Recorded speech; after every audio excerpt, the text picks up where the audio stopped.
Mediterranean sun sets over Alexandria, painting the harbor waters gold and crimson, the same colors that will later consume what stands here.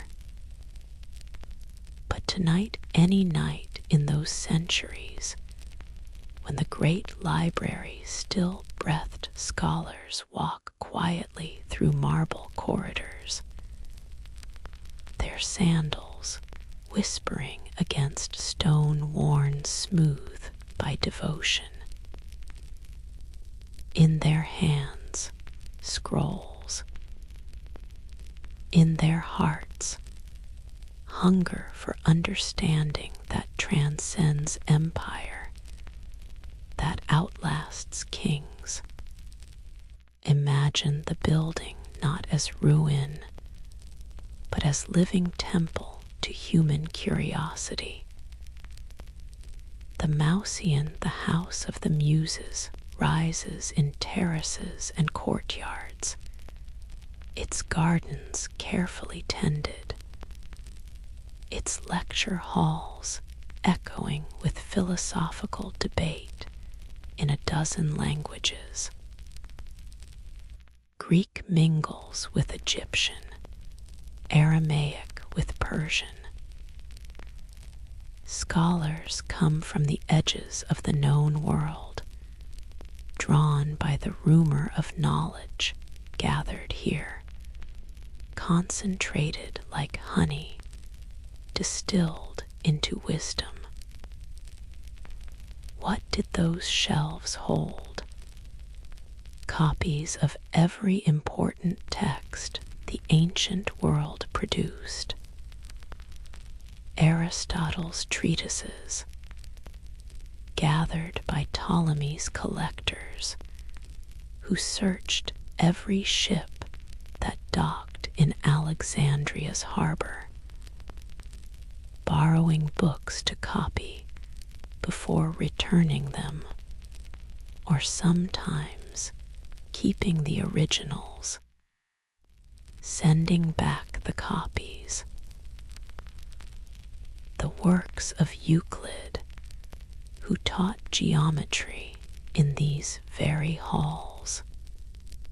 Eratosthenes, who measured the circumference of the earth using shadows and mathematics, his calculations eerily accurate, preserved in scrolls that rested in darkness and silence.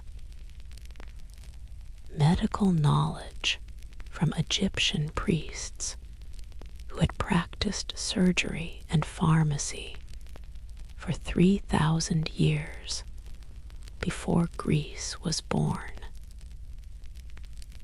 Babylonian astronomical charts tracking the movements of planets across decades, centuries, recognizing patterns in the sky that spoke of cosmic order.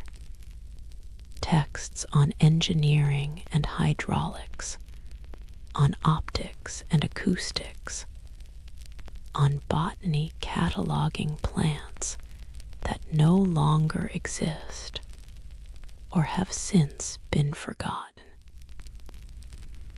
The library was more than collection, it was conversation across time. Scholars compared texts, noted contradictions, sought synthesis. They translated Hebrew scriptures into Greek, creating the Septuagint. They preserved the works of playwrights and poets, philosophers and historians, map makers and mathematicians. 700,000 scrolls, some sources claim, though numbers blur into myth when speaking of Alexandria. Perhaps the exact count matters less than the weight of it. The sense that here, in these rooms, humanity had gathered its accumulated understanding, creating an archive of thought that would guide civilization forward into enlightenment. But fire does not care about enlightenment.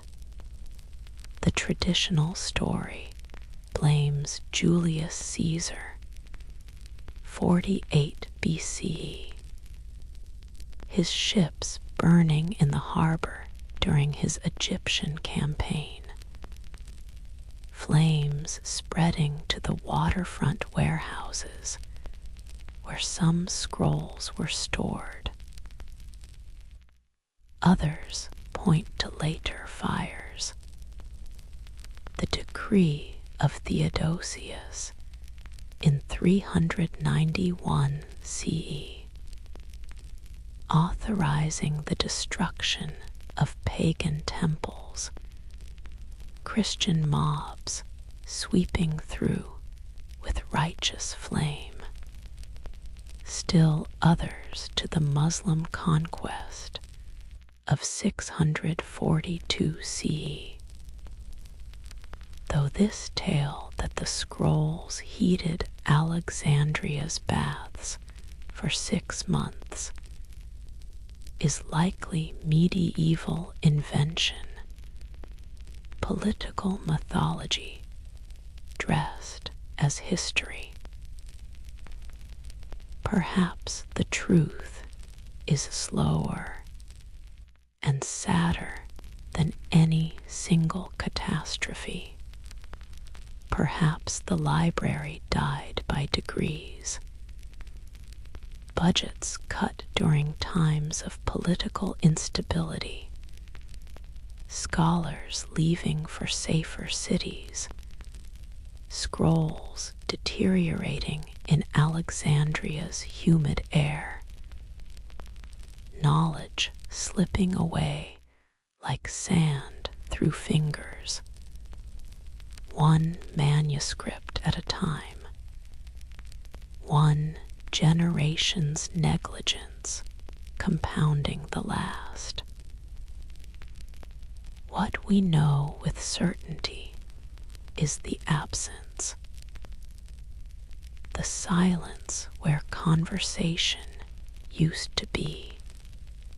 The questions we cannot answer, because the texts that held their solutions turned to ash or dust, or simply faded, ink returning to invisibility, papyrus crumbling to powder that blew away on Mediterranean winds. Think of what we've lost. Sophocles wrote 123 plays, 7 survive. Euripides wrote 9-2, 18 remain. Aeschylus 70 or 80 plays, only 7 preserved. The mathematics of Pythagoras, known to us only through fragments quoted by later writers. The complete works of Sappho, the poet whose fragments move us still with their intensity and grace 9 books, reduced to quotations, to pieces, to echoes. The engineering treatises that explained how Archimedes built machines that held Roman ships at bay. The medical knowledge that might have prevented centuries of suffering. The astronomical observations that could have accelerated our understanding of the cosmos by 1,000 years. All gone. all silent. Yet something persists. Some scrolls were copied before the fires came, carried to Constantinople, to Baghdad, to monasteries in Ireland, where patient monks preserved what fragments reached them. The library's legacy scattered across the world like seeds, taking root in unexpected soil. Much was lost, but not everything. Not quite everything. And beneath Alexandria's modern streets, beneath buildings and markets, and the accumulated debris of 2 millennia, perhaps some fragment of the library still sleeps. Archaeology continues to excavate, to search, to hope. In 2004, they found what might be lecture halls. Elsewhere, underground chambers that could have been storage vaults. The Mediterranean has claimed much of ancient Alexandria. The royal quarter lies beneath waves. The Pharos lighthouse collapsed into the sea. But the sea preserves what it takes.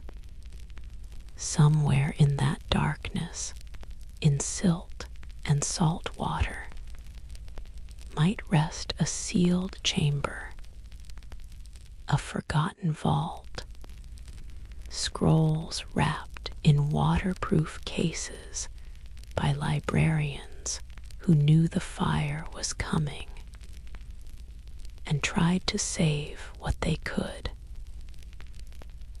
It is probably a dream, but it is a dream that pulls at archaeologists and historians, that funds expeditions and excavations, that refuses to accept that all that wisdom simply vanished. We want to believe in secret chambers, in knowledge waiting to be rediscovered, in the possibility that the conversation is not over, that the library might yet speak again. For now, we sit with the silence. We imagine the scholars walking at dusk through the gardens, discussing philosophy and mathematics as the light fades. We picture the oil lamps being lit one by one in the reading rooms, illuminating scrolls being carefully unrolled, studied, committed to memory by minds that understood they were custodians of something precious and fragile. And we carry forward what they gave us. The idea of the library itself, the notion that knowledge should be gathered and shared, that wisdom is a collective human treasure, that understanding transcends borders and languages, that we are better when we learn from each other, across time, across culture, across the vast distances that separate us from those ancient scholars who walked these halls and dreamed of enlightenment. The library beneath the sand still teaches, even in its absence, especially in its absence.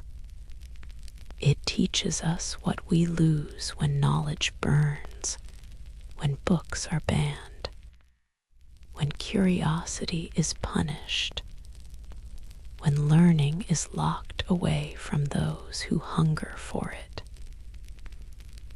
It teaches us to preserve, to copy, to share, to keep alive the conversation that Alexandria began the great human dialogue with mystery, with cosmos, with the questions that have no final answers, but demand we keep asking.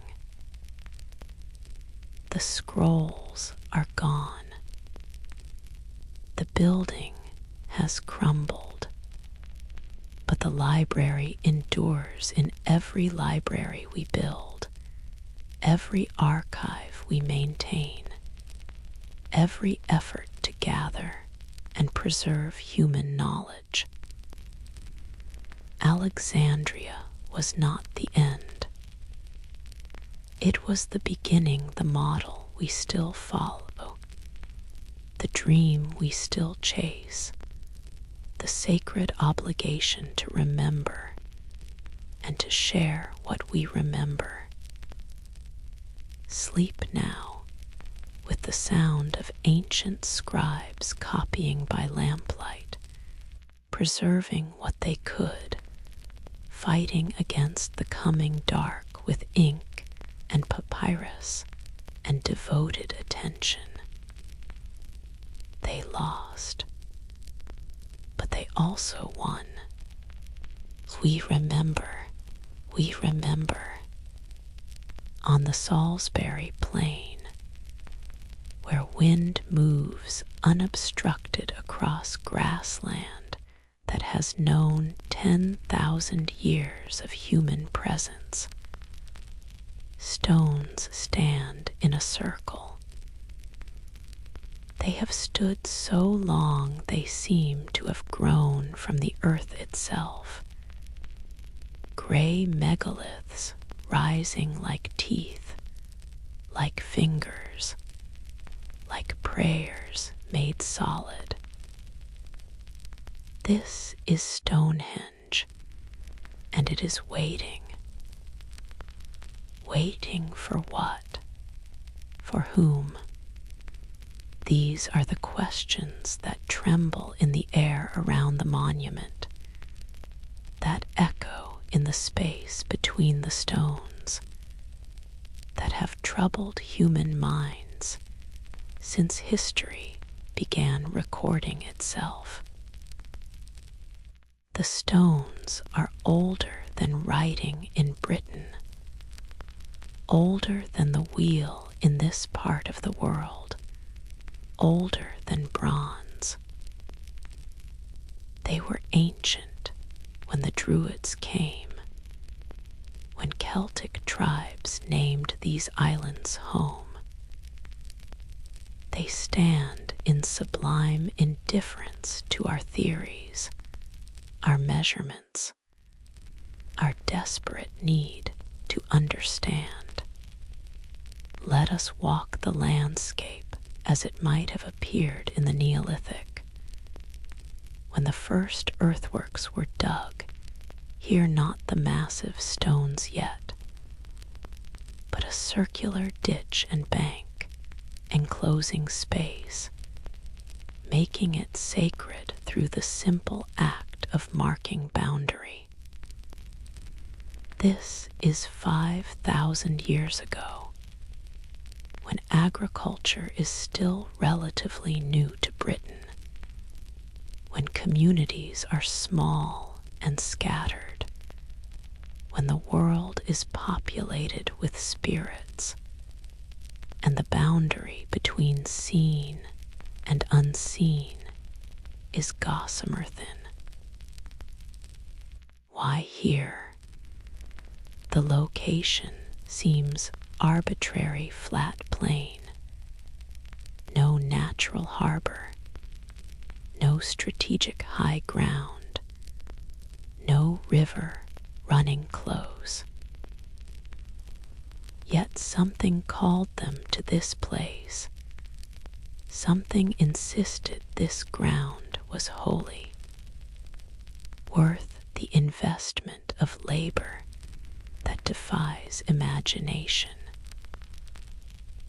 Consider the bluestones first, the smaller circle of standing stones, each weighing several tons, quarried from the Preseli Hills in Wales, somehow transported 140 miles across landscape and water, hauled on sledges perhaps, floated on rafts, dragged by hundreds of hands pulling ropes, weeks or months of travel to bring each stone from mountain to plain. And for what? They are not practically useful. They do not defend or shelter. They mark something, a threshold, a temple, a gateway to whatever realm these people believed existed beyond the visible. The larger sarsen stones came later. Maybe 1,000 years later, massive blocks of sandstone from Marlborough Downs, 25 miles away. Some weigh 50 tons. Think about that weight, that mass of stone being moved without metal tools, without wheels, without animals strong enough to pull such loads. Only human bodies, human will, human devotion to purpose we can barely glimpse.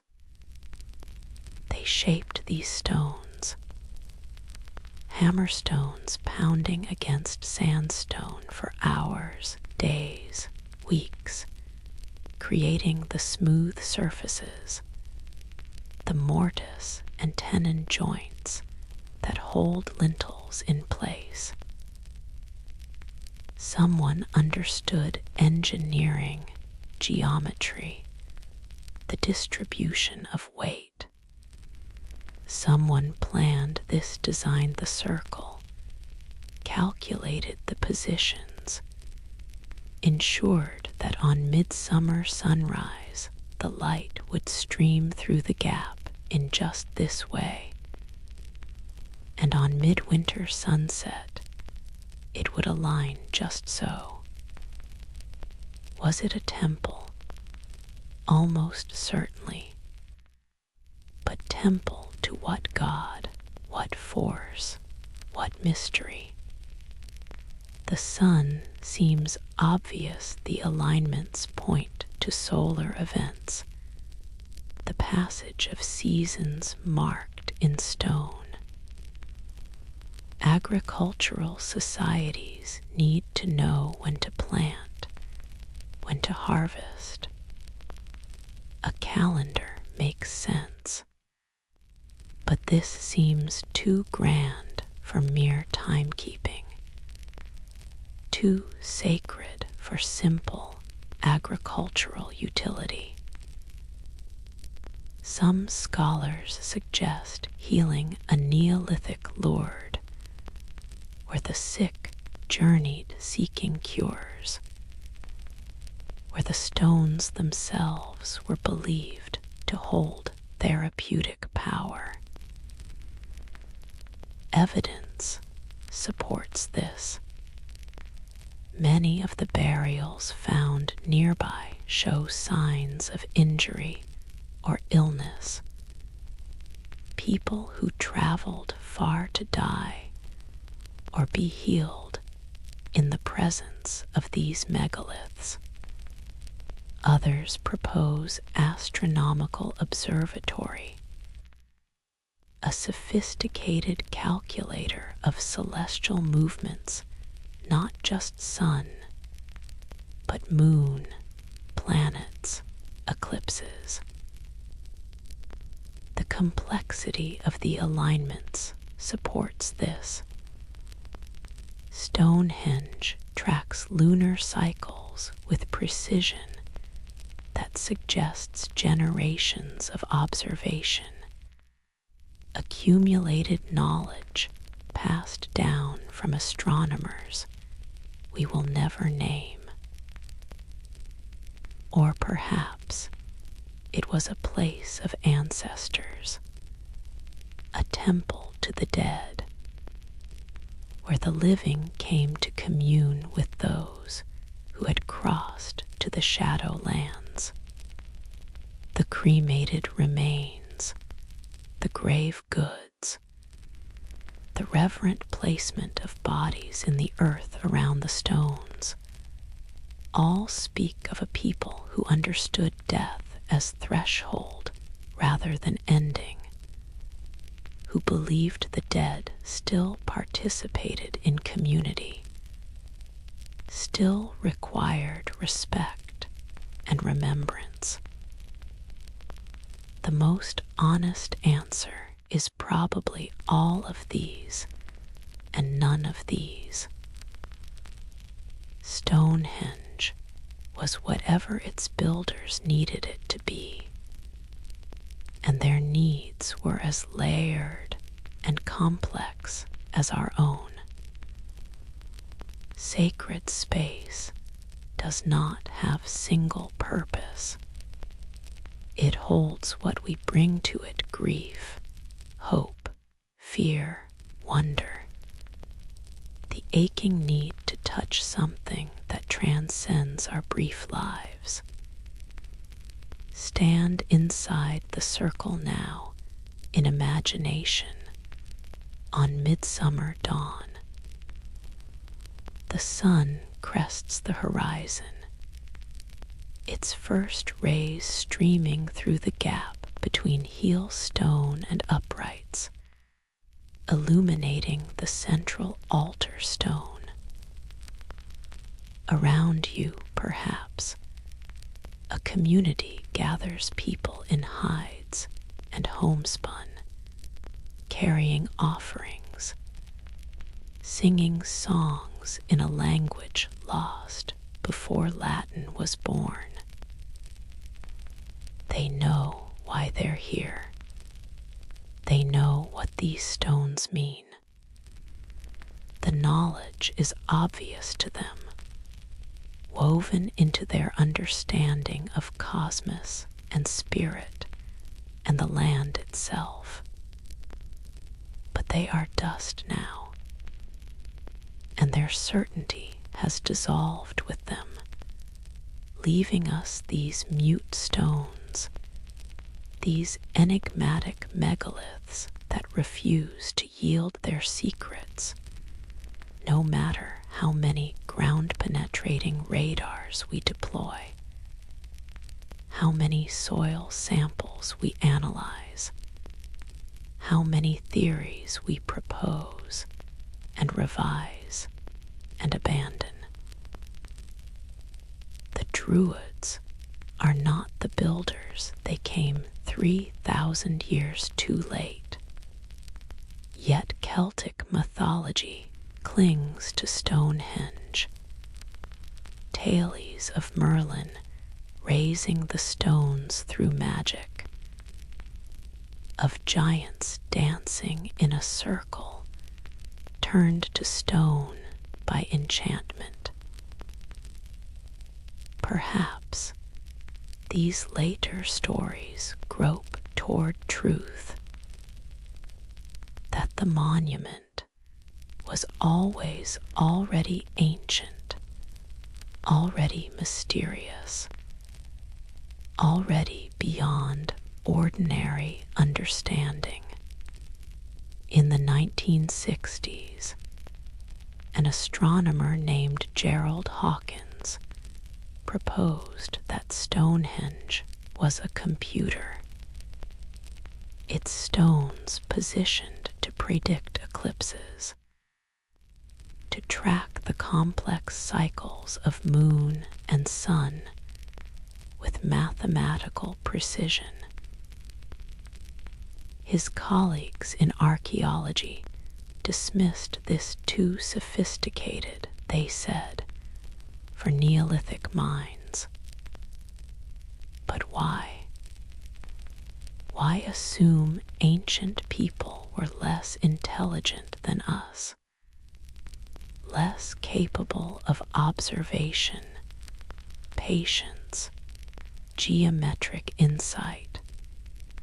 The debate continues, gentle and irresolvable, as theories accumulate like leaves in the ditch that circles the stones. Each generation brings new tools: radiocarbon dating, laser scanning, isotope analysis, and new interpretations. We know more now than ever before about when Stonehenge was built, how it was constructed, where the stones came from, what artifacts were buried nearby. But knowing more has not brought us closer to knowing why, to understanding what moved these people to such extraordinary effort. Perhaps that is itself the gift. Perhaps Stonehenge teaches us humility, reminds us that our knowledge is always partial, always shadowed by what we cannot access. The monument stands as testament to human capacity for planning, cooperation, sustained effort toward goals that transcend individual lives. It also stands as testimony to mystery, to the essential unknowability of minds separated from us by 5,000 years, and the complete dissolution of their culture. At night, under stars that shine as they shone for the Neolithic astronomers, Stonehenge settles into itself. The tourists are gone. The ropes that keep visitors at distance fade into darkness. The stones stand as they have stood, will stand patient and indifferent, and somehow wholly still. You can almost hear it if you listen.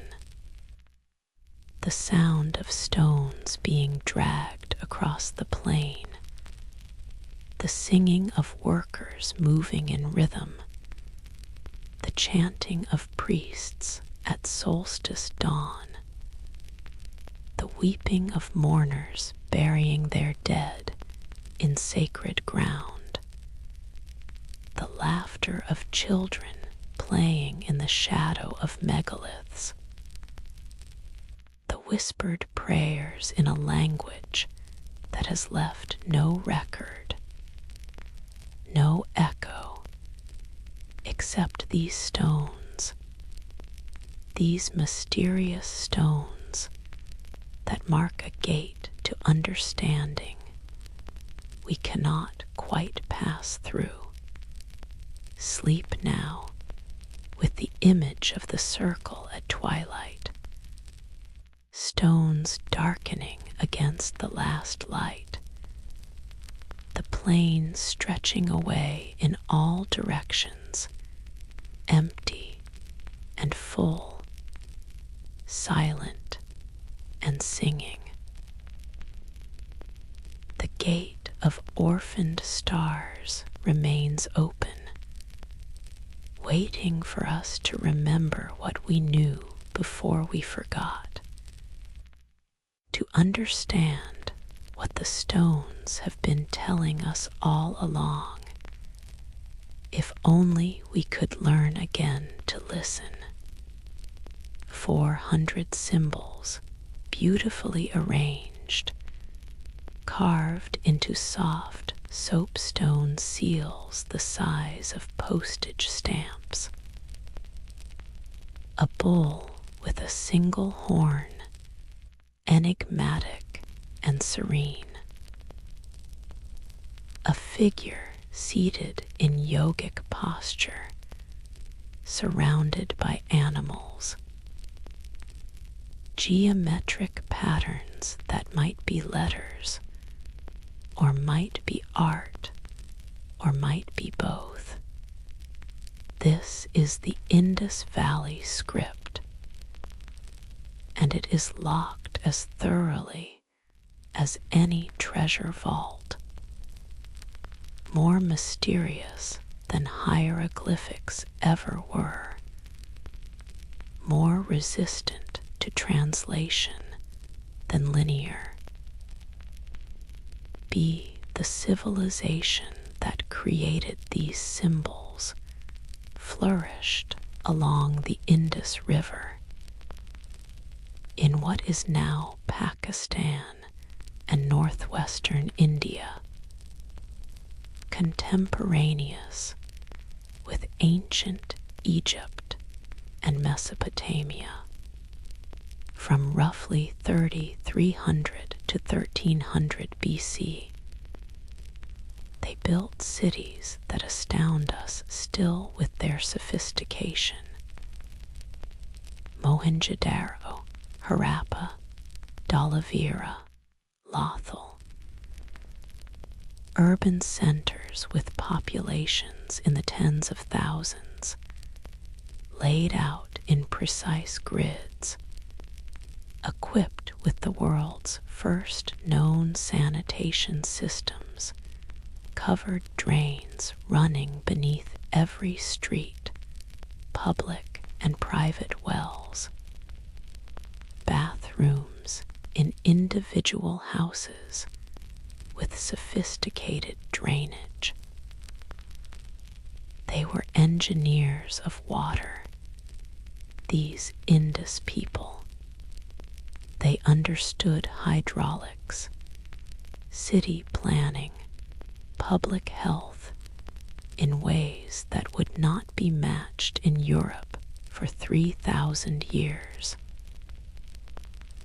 Yet they left no palaces, no temples on the Egyptian or Mesopotamian scale, no obvious structures of autocratic power.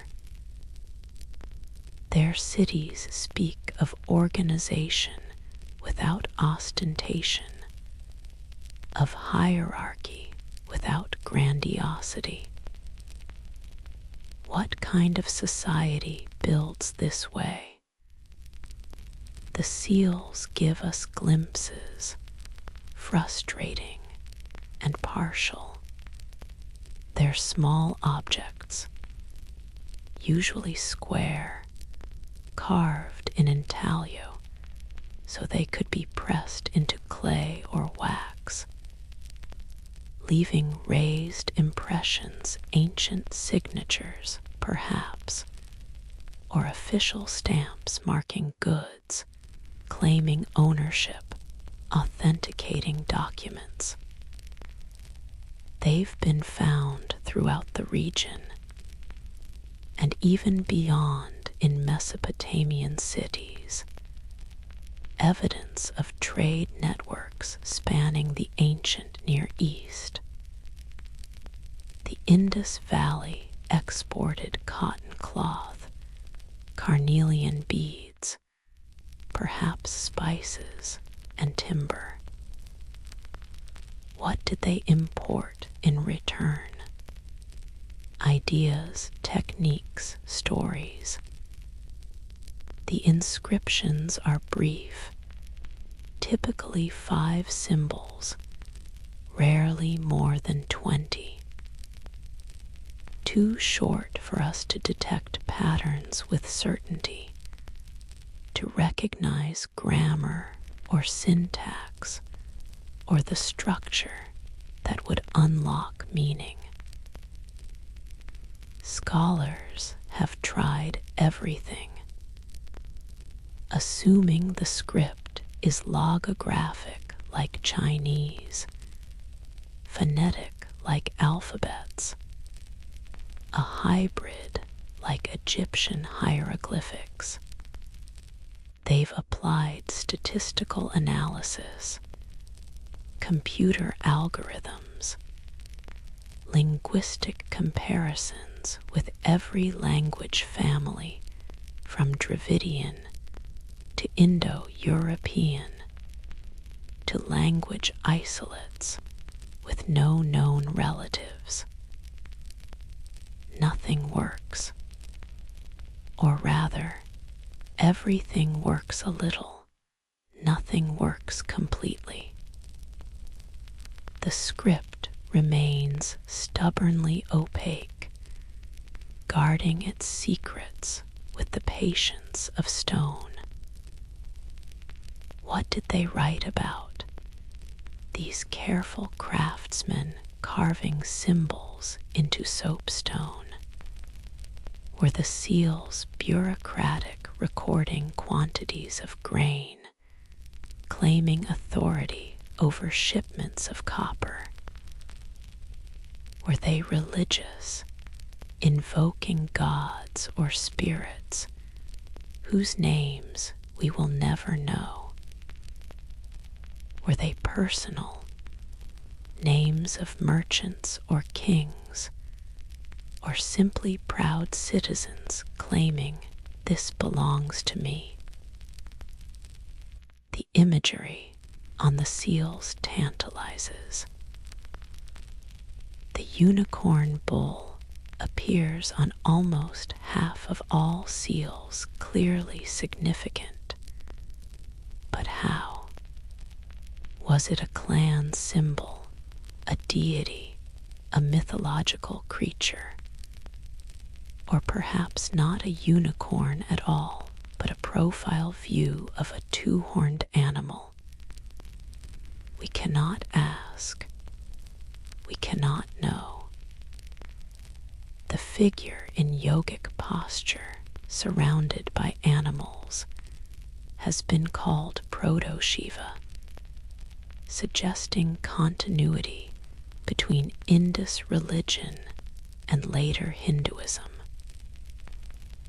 Perhaps, or perhaps this is us imposing later traditions onto earlier mysteries, seeing what we expect rather than what is actually there.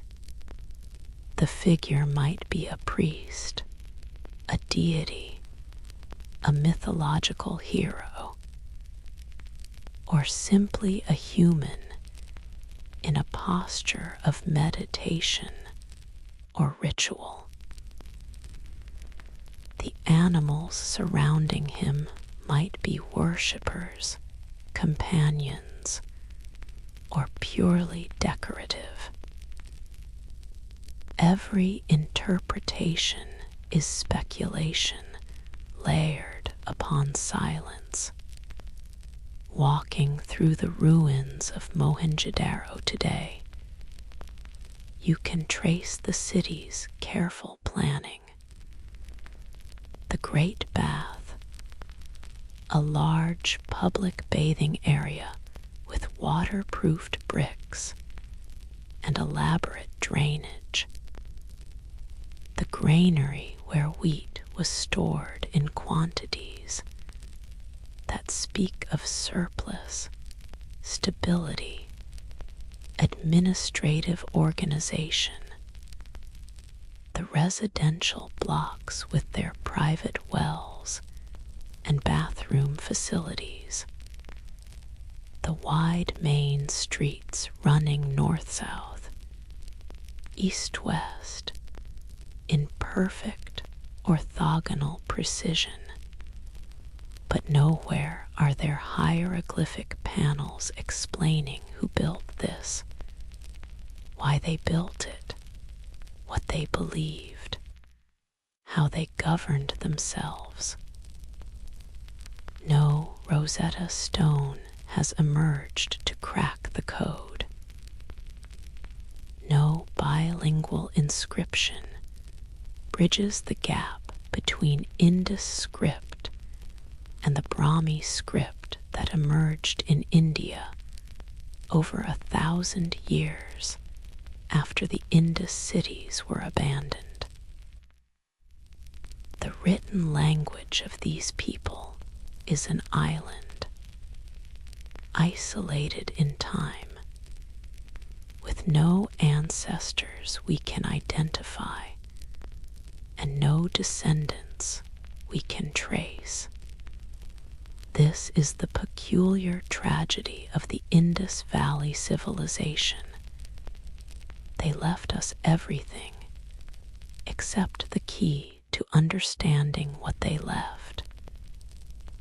We have their cities, their tools, their pottery, their seals, their toys, yes, toys, including small carts and what might be early dice.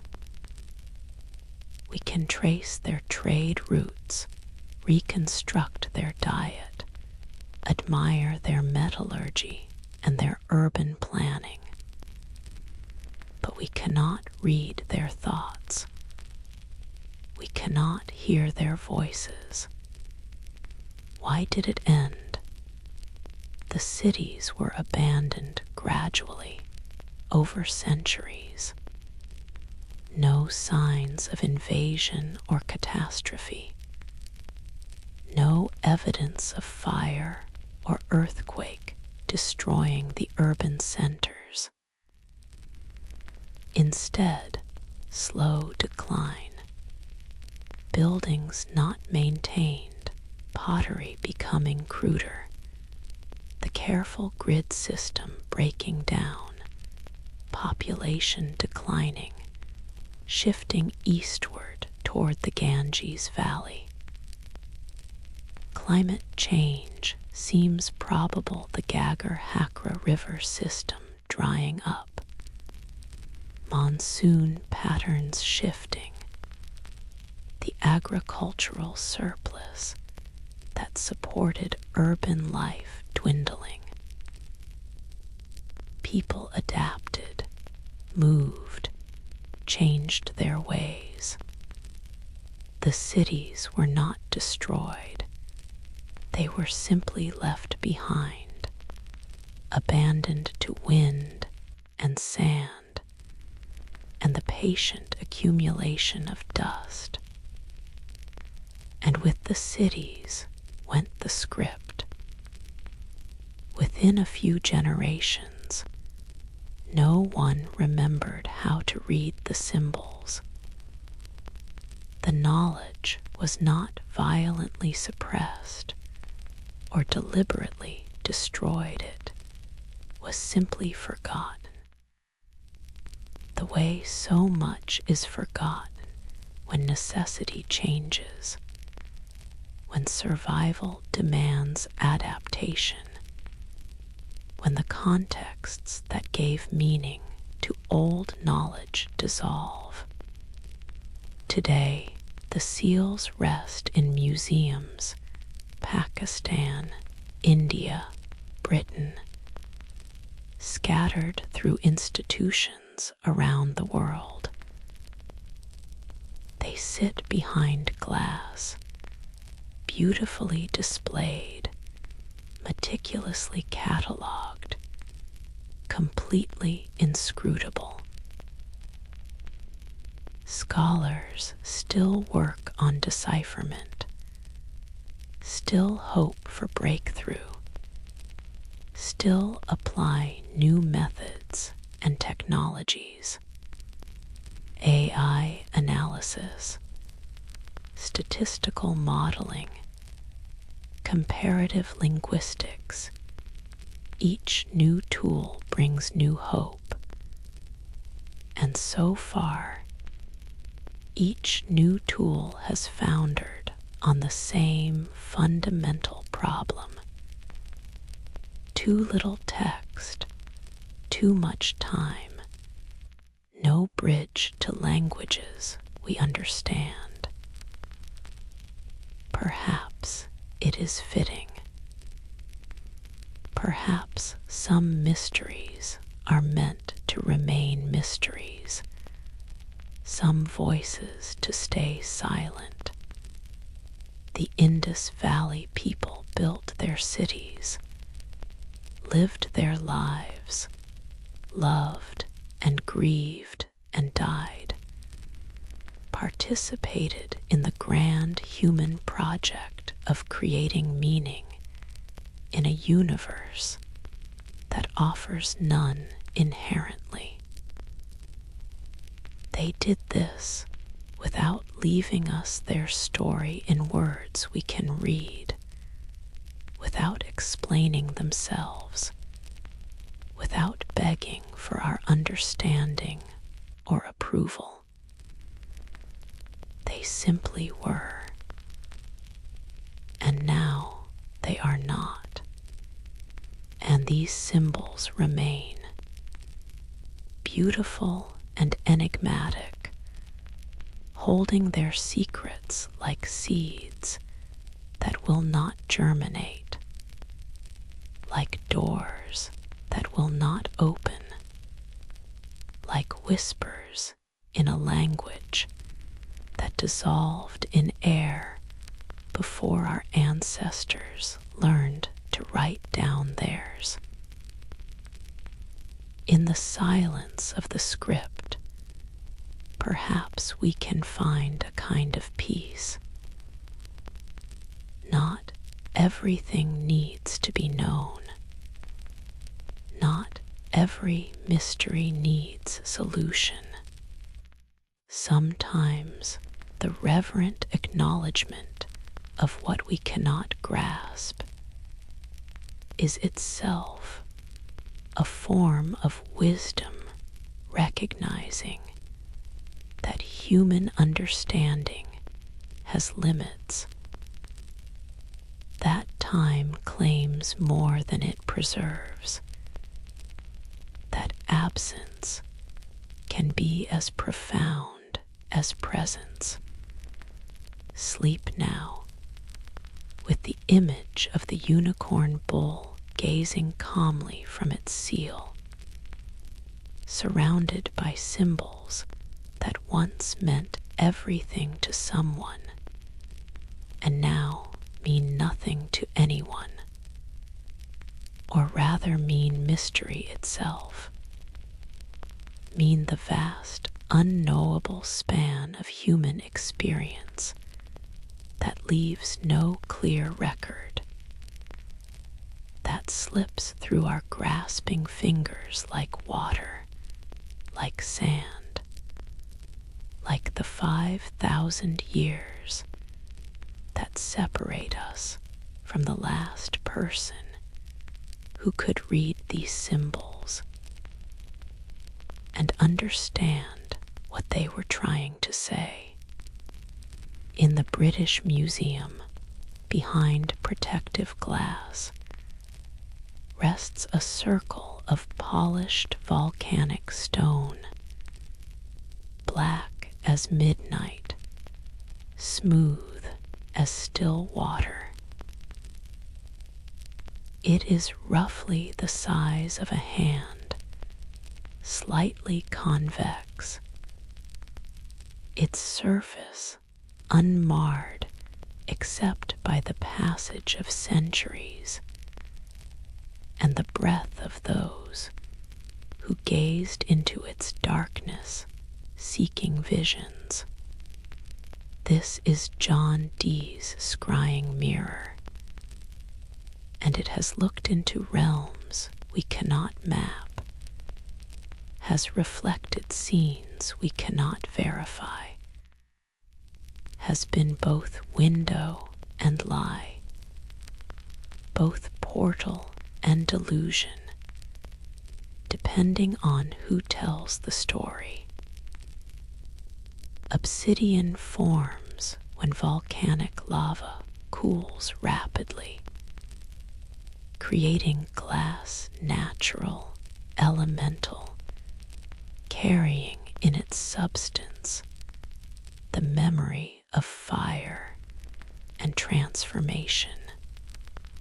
The Aztecs prized obsidian, crafted it into blades sharper than steel, into jewelry and decorative objects, and into mirrors believed to allow communication with the divine.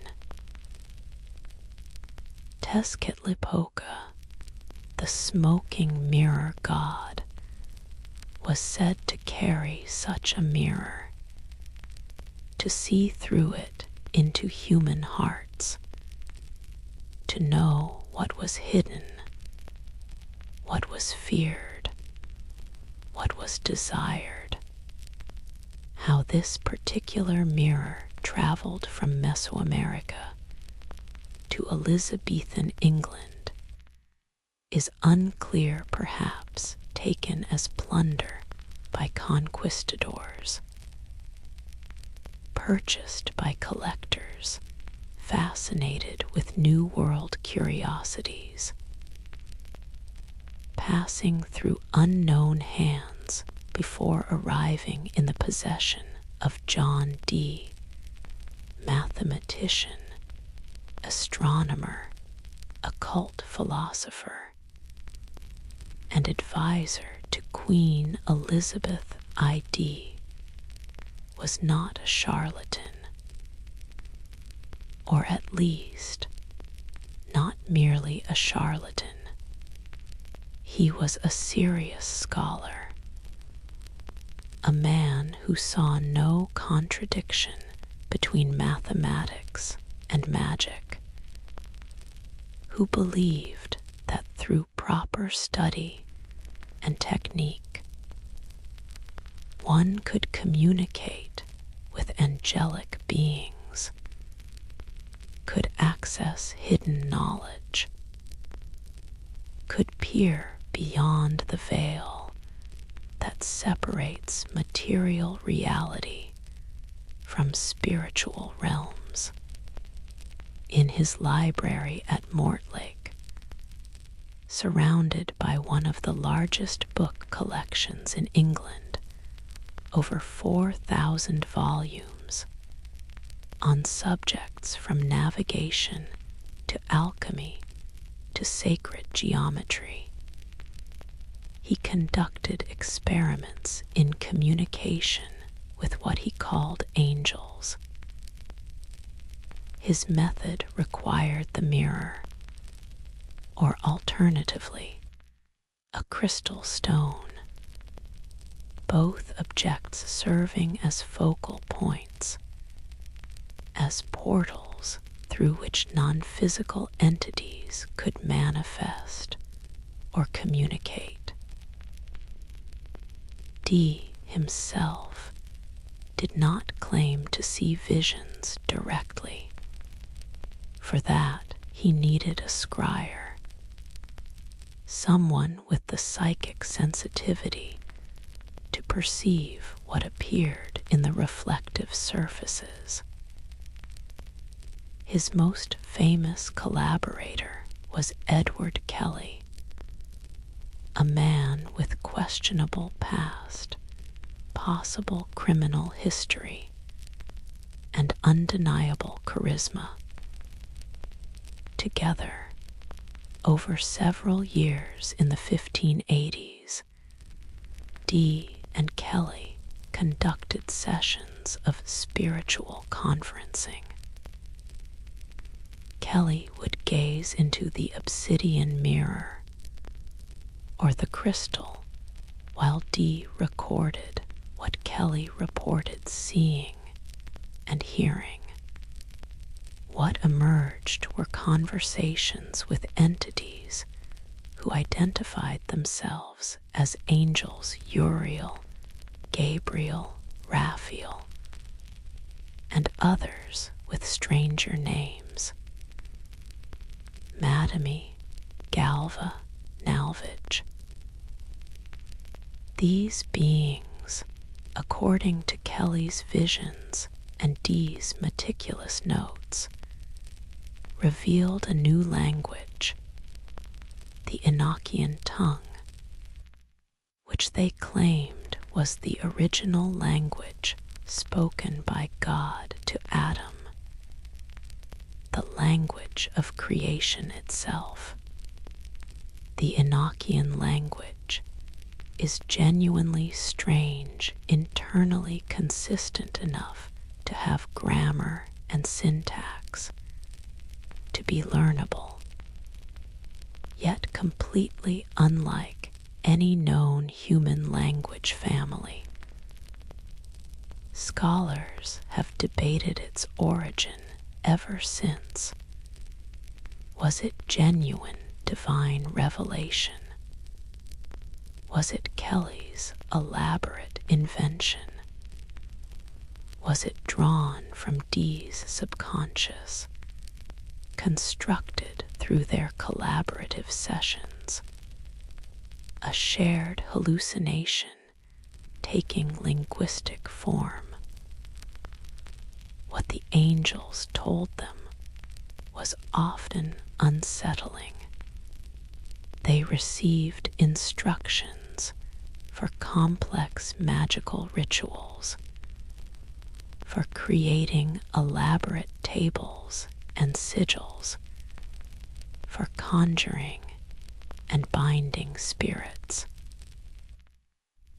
They were given prophecies, some of which seemed to come true in the flexible way prophecies do, vague enough to fit multiple outcomes, and they were told secrets about the nature of reality, about hierarchies of angels and demons, about the structure of the cosmos, information that Dee recorded with the same careful attention he applied to his mathematical calculations and astronomical observations. The mirror itself, did it show them anything? Or was it simply a focus, a psychological tool that allowed access to subconscious or transpersonal material?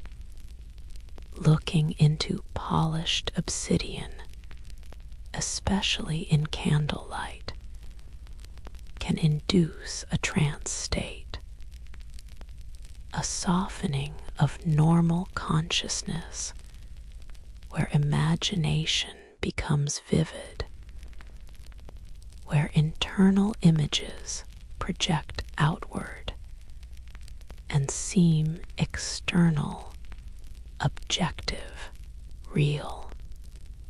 Perhaps that is all it was. Kelly's fertile imagination, his psychological instability, or his deliberate fraud, projected onto the mirror's dark surface and interpreted by Dee's desperate need to believe in realms beyond the material, in knowledge beyond what books and reason could provide. The Elizabethan age was one of expansion, geographical, intellectual, spiritual. The new world had been discovered, revealing that the ancients' maps of the earth were incomplete. Why not also new realms of knowledge, new dimensions of reality, new ways of knowing?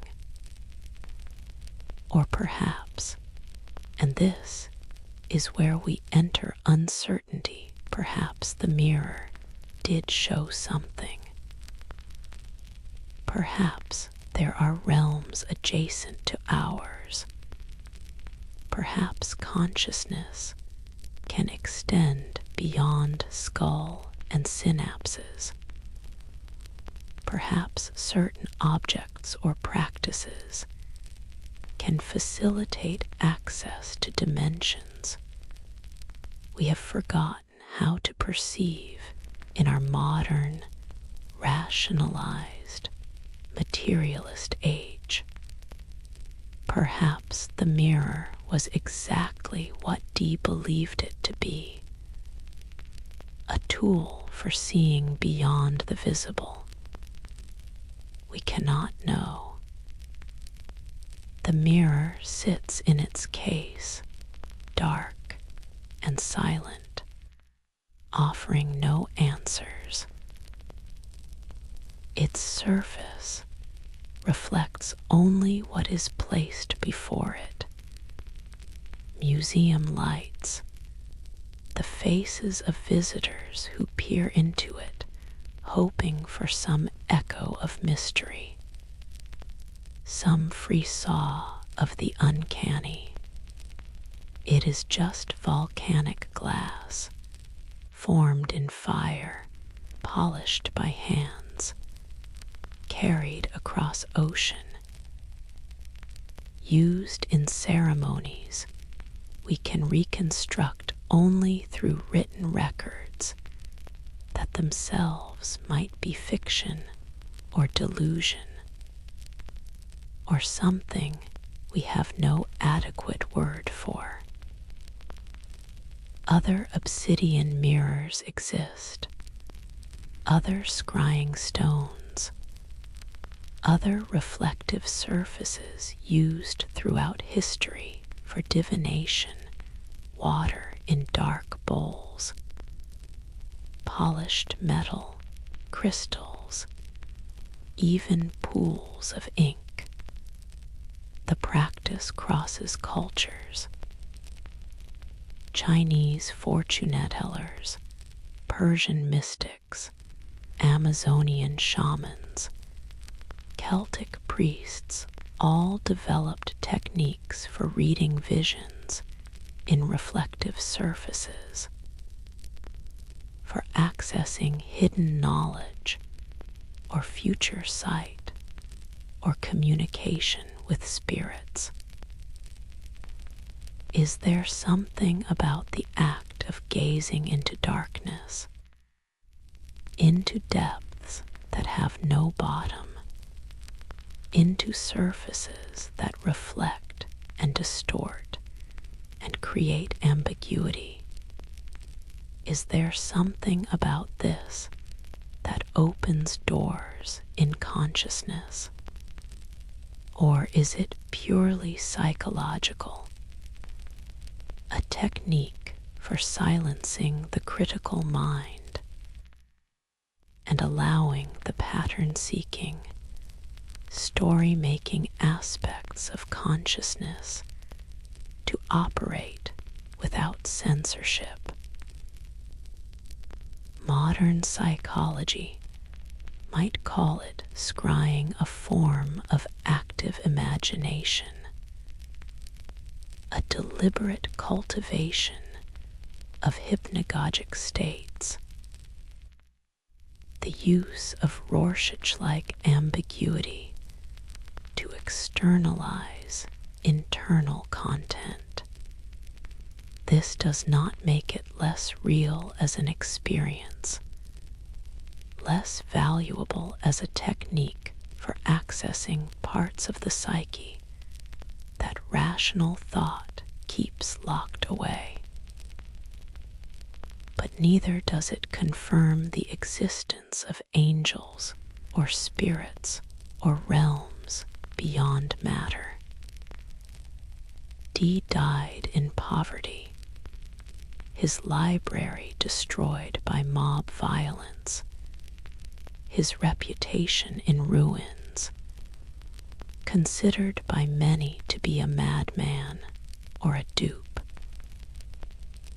Kelly possibly died in prison, or possibly faked his death, and disappeared. The record is unclear.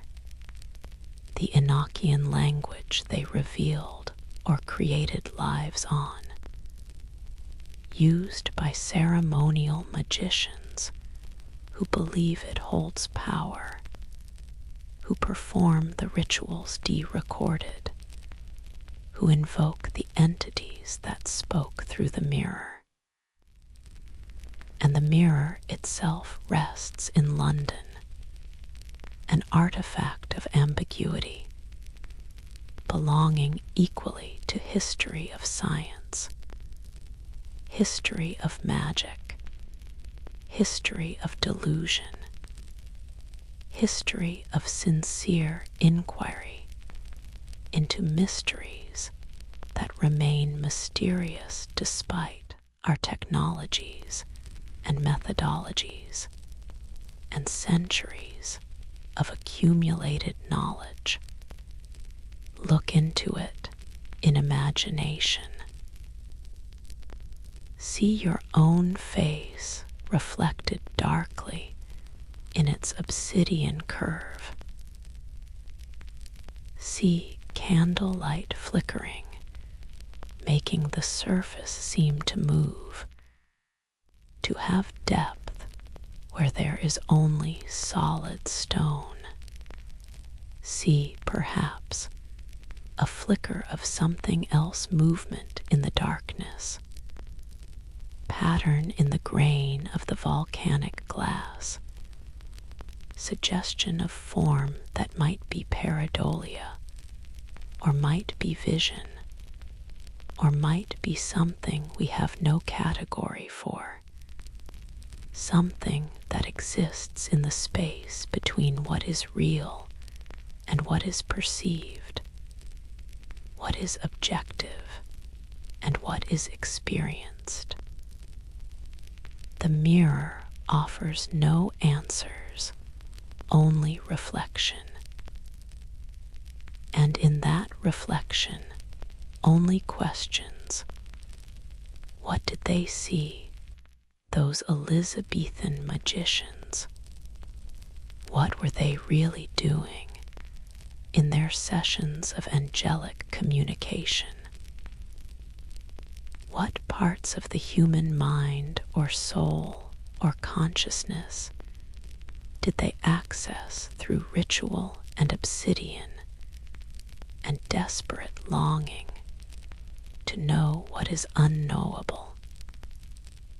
Sleep now with the image of dark mirror in candlelight, with the sound of Dee's quill scratching on paper, recording visions, trying to capture in language what Kelly saw, or claimed to see, or hallucinated, or genuinely perceived in realms beyond normal sight.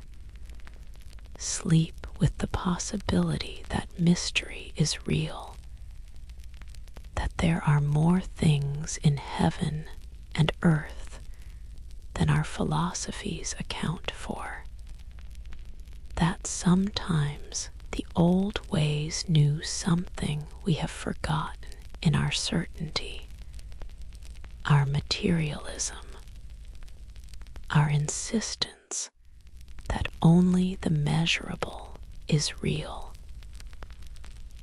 The mirror waits. It has waited centuries. It will wait centuries more. And in its darkness, it holds whatever we bring to it. Hope, fear, curiosity, skepticism, longing for meaning, for contact with the divine, for proof that consciousness is more than neurons firing, that existence includes dimensions we cannot see, but somehow, sometimes, can touch. In the heart of Cambodia, where monsoon rains feed forests of impossible green, where humidity hangs heavy as water and morning mist rises like ghosts. Stones dream of glory. This is Angkor Wat, temple complex beyond imagining. City that once held 1,000,000 souls, now surrendered to the patient hunger of roots and vines, and the slow dissolution that nature imposes on all human ambition. Approach it first from a distance, as pilgrims did when the temple was young, when its towers still gleamed with gold leaf and sacred fires burned at altars where priests made offerings to gods who have not entirely departed. You would see it rising above the jungle canopy. 5 lotus bud towers arranged in cosmic diagram, the central spire reaching toward heaven, the whole structure reflecting in the vast rectangular moat that surrounds it, water and stone and sky creating unity, teaching without words about the nature of existence, reflection, illusion, reality. The temple was built in the 12th century by King Suryavarman II, dedicated originally to Vishnu, later adapted to Buddhist worship when the kingdom's faith shifted. It is not merely large, though it is vast beyond easy comprehension. The largest religious monument in the world, but intricate. Every surface carved, every wall telling stories in bas-relief that run for hundreds of meters, depicting battles from the Mahabharata, scenes from the Ramayana, the churning of the ocean of milk, where gods and demons sought immortality. Walk the galleries in imagination. Your bare feet touch stone worn smooth by centuries of pilgrims, monks, tourists, devotees. Light filters through windows, creating patterns on carved walls where apsaras dance in frozen grace celestial nymphs.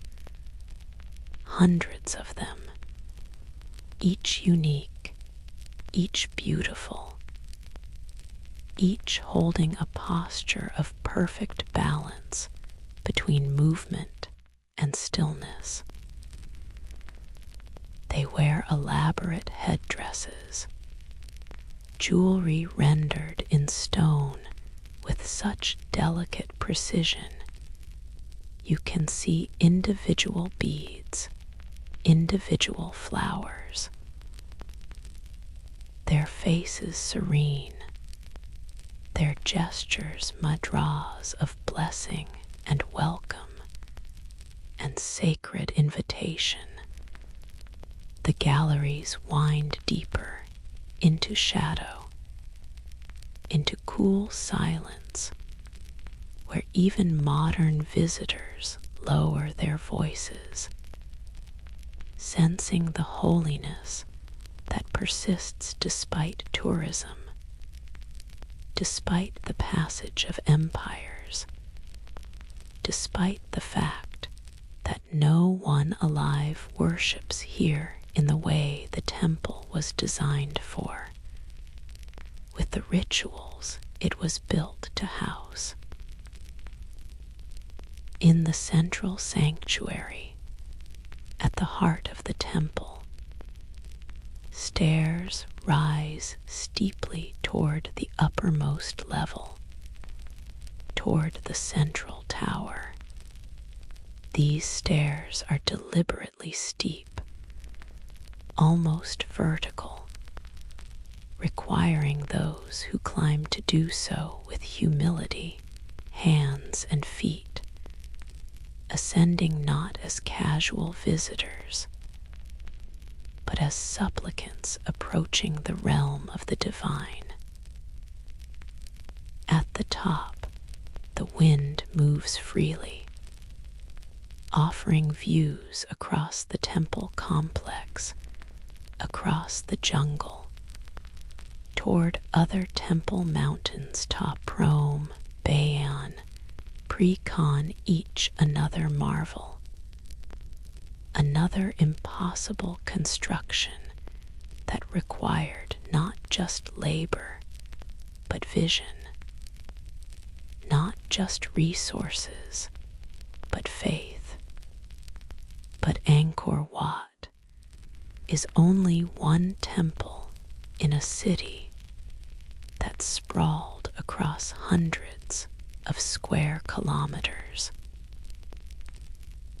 The Khmer Empire at its height controlled much of Southeast Asia, grew wealthy on rice cultivation, supported by the most sophisticated hydraulic engineering system of the medieval world. They built enormous reservoirs barrages that caught monsoon rains, stored water through dry season, fed irrigation canals that allowed multiple rice harvests per year, generating surplus that supported not just the capital, but military campaigns, long-distance trade, and the massive construction projects that left us these stone marvels. The city was alive with color, with sound, with the bustle of market and palace and monastery. Wooden houses on stilts lined canals, much as they do in rural Cambodia today. Silk merchants traded with Chinese ships. Indian traders brought spices and ideas. The royal palace glittered with gold and precious stones. Daily life pulsed with the rhythms of agriculture, ceremony, family, ambition, love, grief. All the universal human experiences played out in a specifically Khmer key. But wooden buildings rot. Thatch roofs dissolve.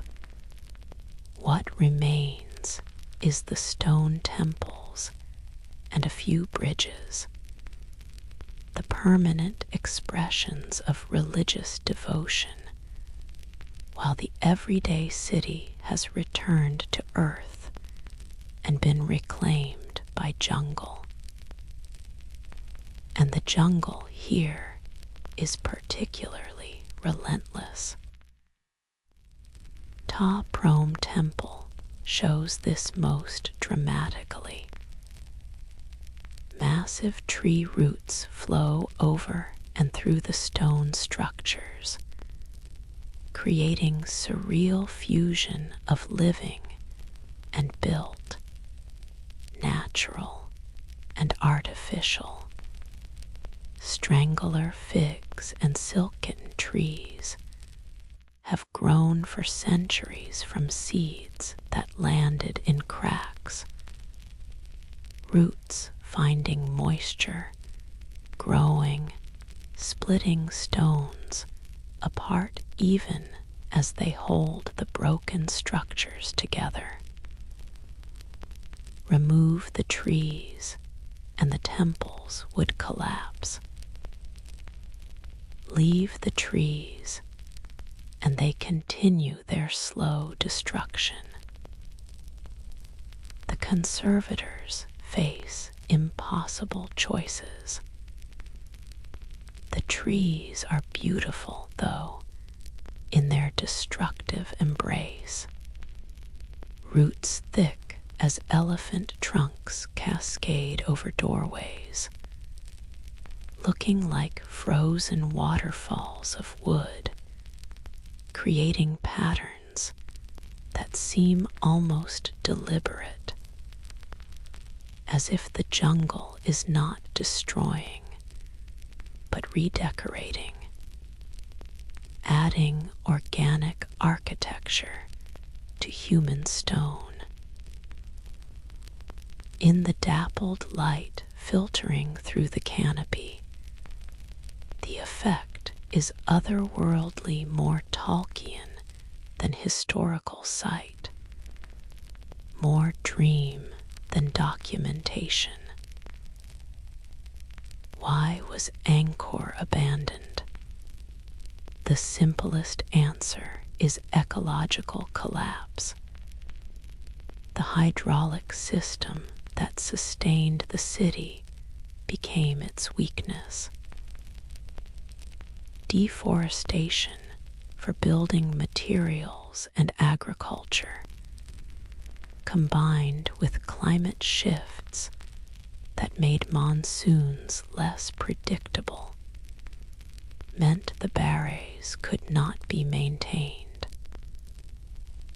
Silt accumulated, canals choked with vegetation. The delicate balance between too much water and too little broke down. Without reliable rice surplus, the population could not be sustained.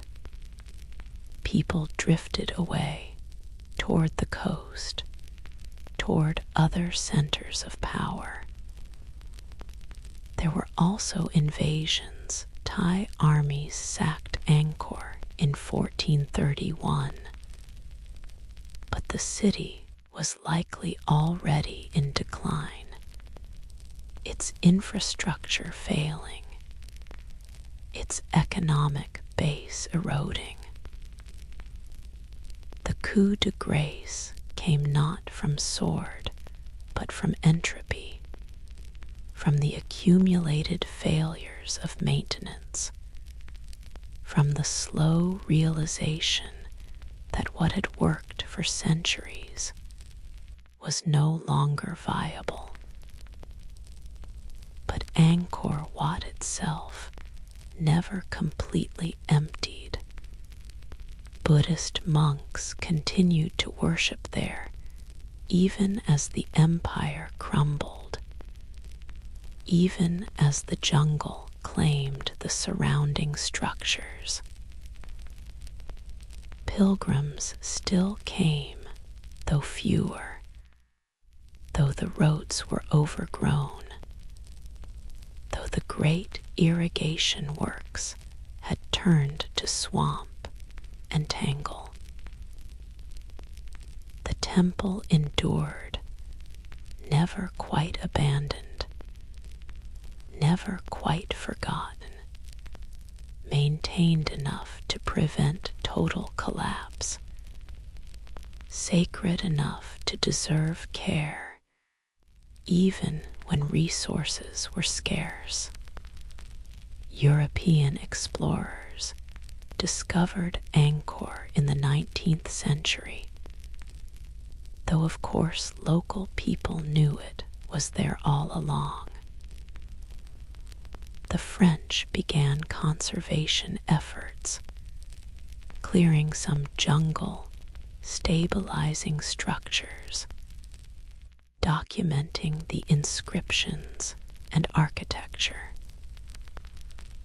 Modern archaeology continues this work, using laser scanning to reveal the full extent of the city, hidden beneath forest cover roads and neighborhoods. More temples, the vast system of canals and reservoirs that made it all possible. What we see today is fragment, carefully curated, partially restored. We see the greatest hits Angkor Wat, Bayon with its serene stone faces, Ta Prohm with its photogenic tree roots.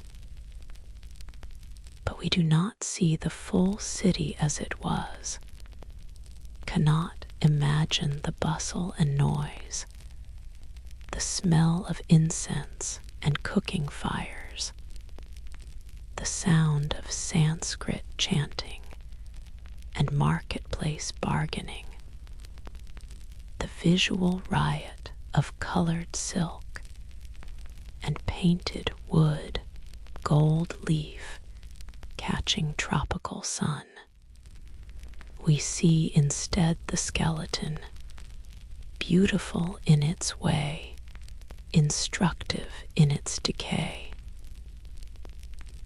We see what stone can preserve and what it cannot form, but not color, structure, but not life, the permanent, but not the perishable.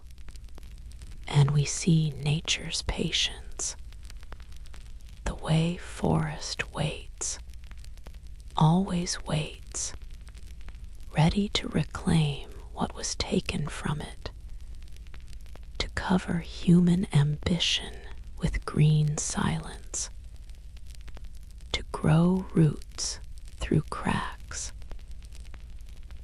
until the grandest monuments become merely substrate for living things that know nothing of empire or devotion or the aesthetic achievements of 12th century Khmer architecture. There is strange comfort in this, the knowledge that nature endures, that the jungle will outlast our civilizations, that what we build with such effort will eventually return to earth and forest, and the patient cycling of growth and decay. Angkor teaches impermanence more effectively than any sermon, shows us how even the greatest human works are temporary, how stone itself eventually bows to root and rain, and the inevitable processes of dissolution. Sleep now, with the image of sunlight filtering green through jungle canopy, illuminating apsaras dancing on ancient walls, tree roots holding broken temples in their wooden embrace, monks in orange robes walking meditation around the central sanctuary, continuing practices that predate the buildings, that will continue after the buildings have finally fallen, keeping alive something essential even as the forms change, even as the jungle breathes its patient breath over everything humans build, claiming it slowly gently, returning it to the wild from which it was briefly taken. Descend with me now into darkness, not the darkness of night, which can be relieved by fire, but the profound darkness of deep cave, where sunlight has never reached, where the concept of day has no meaning, where stone has rested in absolute black for millennia, until human hands brought flame and briefly pushed the shadows back. This is Chauvet Cave in southern France, sealed by rockfall 30,000 years ago. Its entrance hidden until 1994, when 3 spelunkers found the way in and discovered what waited in that preserved darkness. Paintings of such sophistication, such beauty, such confident execution, that they rewrote everything we thought we knew about Paleolithic art. The horses gallop in herds, their legs arranged to suggest motion, to capture the flowing movement of running animals. The lions hunt in coordinated pride, muscles rippling beneath fur rendered with careful shading. The rhinoceroses and mammoths and cave bears exist not as crude stick figures, but as living creatures, observed with the keen eye of people who knew these animals intimately, who studied their forms, their movements, who understood how light falls on curved surfaces, how to use the natural contours of the cave wall to suggest three-dimensional shape. These are not primitive scratchings. This is art, sophisticated and intentional, created by minds fully human, fully capable of abstract thought and aesthetic judgment, and the kind of vision that can translate observed reality into symbolic form and make that translation beautiful. But walk deeper, past the spectacular panels in the first chambers, into passages that narrow, that twist, that require crawling on hands and knees, that show no signs of habitation, no debris of daily life, no soot from cooking fires or remains of meals. These deep chambers were not living spaces. No one made their home here in the dark. Instead, they came specifically to create images, to perform rituals, to make music in this resonant belly of earth. Because the caves were chosen, we now know, not just for their walls, but for their acoustics. Certain chambers amplify sound in specific frequency, ranges the range of human voice, particularly male voice, particularly chanting voice. Where the paintings cluster most densely, sound behaves most interestingly. Strike a stone against the wall where the horses run, and the cave rings like a drum. Sing where the lions hunt, and the sound wraps around you, reflected from multiple surfaces, creating the illusion of many voices, of presences beyond the visible. Did they sing as they painted? Did they chant, beat drums, play bone flutes? Yes, bone flutes, because we found them, carved from vulture wing bones with careful finger holes, still playable after 35,000 years, still capable of producing pentatonic scales that sound eerily familiar, eerily beautiful, eerily sad.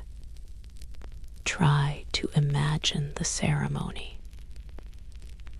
A group enters the cave with torches made from animal fat and twisted plant fiber, the flames casting enormous dancing shadows that make the painted animals seem to move, seem to breathe. The flute player begins, a simple melody, mournful or ecstatic or something we have no word for. Others join with voice, with percussion on the resonant walls, with the stamp of feet on stone floor. The music builds, the chamber amplifies it, creates overtones and undertones, frequencies that throb in the chest cavity, that resonate in bone, that shift consciousness into states we might call trance, but they would have had a different word for, or perhaps no word, perhaps just the experience itself, unmediated by language. And in this altered state, lit by uncertain firelight, surrounded by images of the powerful animals they hunted and feared and respected, perhaps they contacted something spirits of the beasts, ancestors dwelling in the stone, the great mysteries that underlie existence, whatever forces they believed animated the world and required propitiation, honor, relationship. The handprints move me most, dozens of them, all through the cave's hands pressed against the wall, pigment blown around them through reed or bone tube, leaving the negative image, the shadow of a hand. This is the most direct connection we have to Paleolithic people. Their hands, the exact size and shape and proportions of their palms and fingers, preserved in ochre on limestone. Hold your own hand up to the image.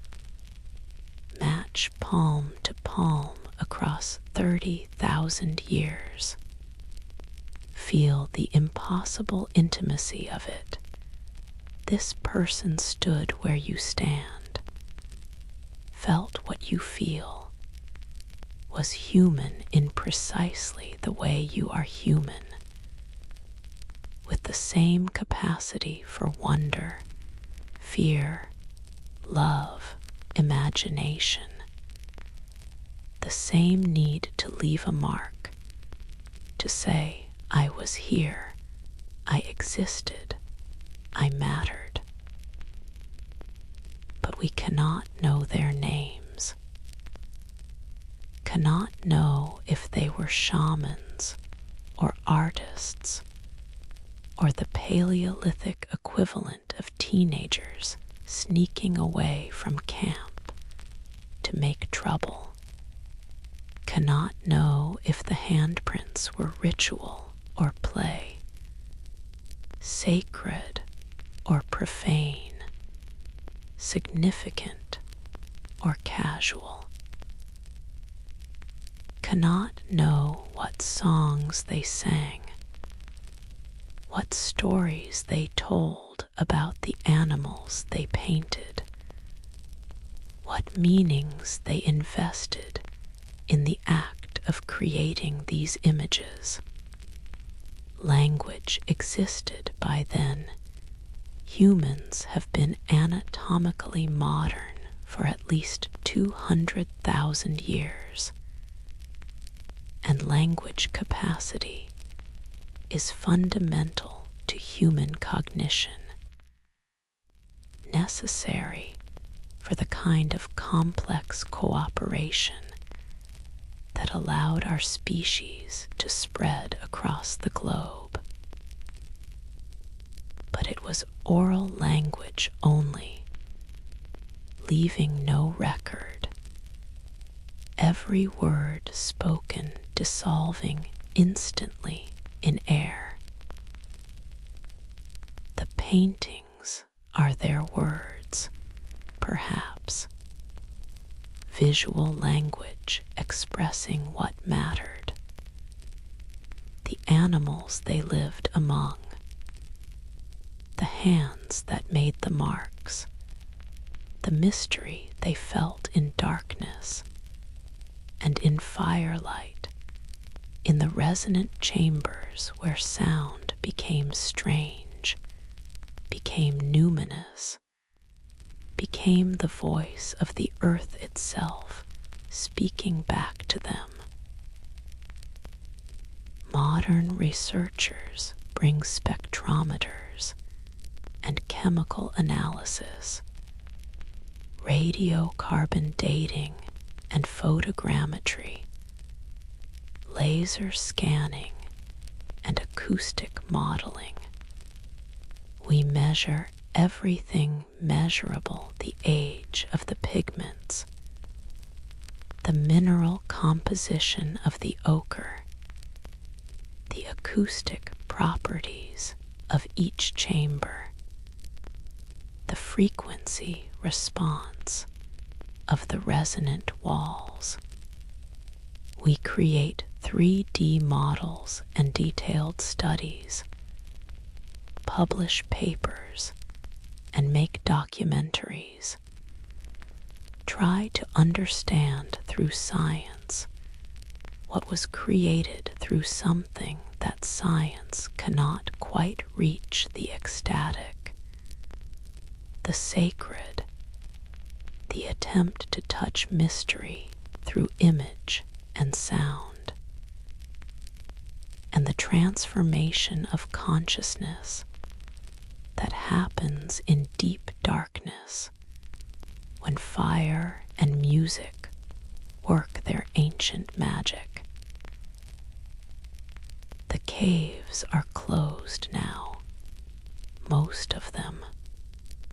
Too many visitors were changing the delicate atmospheric balance, introducing moisture and bacteria, damaging paintings that survived 30 millennia in perfect stasis.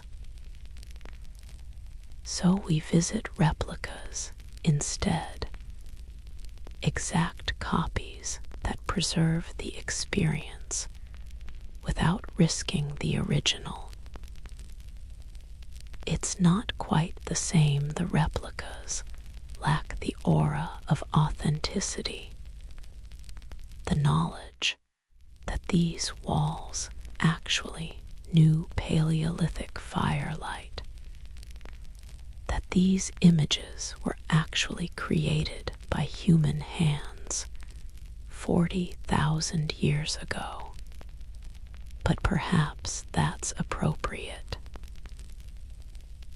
Perhaps the originals should rest in darkness, visited only by researchers with strict protocols, preserved for future generations who might bring new tools, new understanding, new questions we haven't thought to ask yet.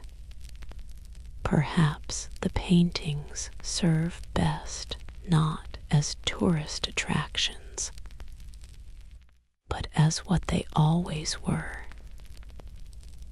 sacred objects, threshold markers between ordinary reality and something deeper, presences that dwell in dark waiting for those with patience to approach them with reverence.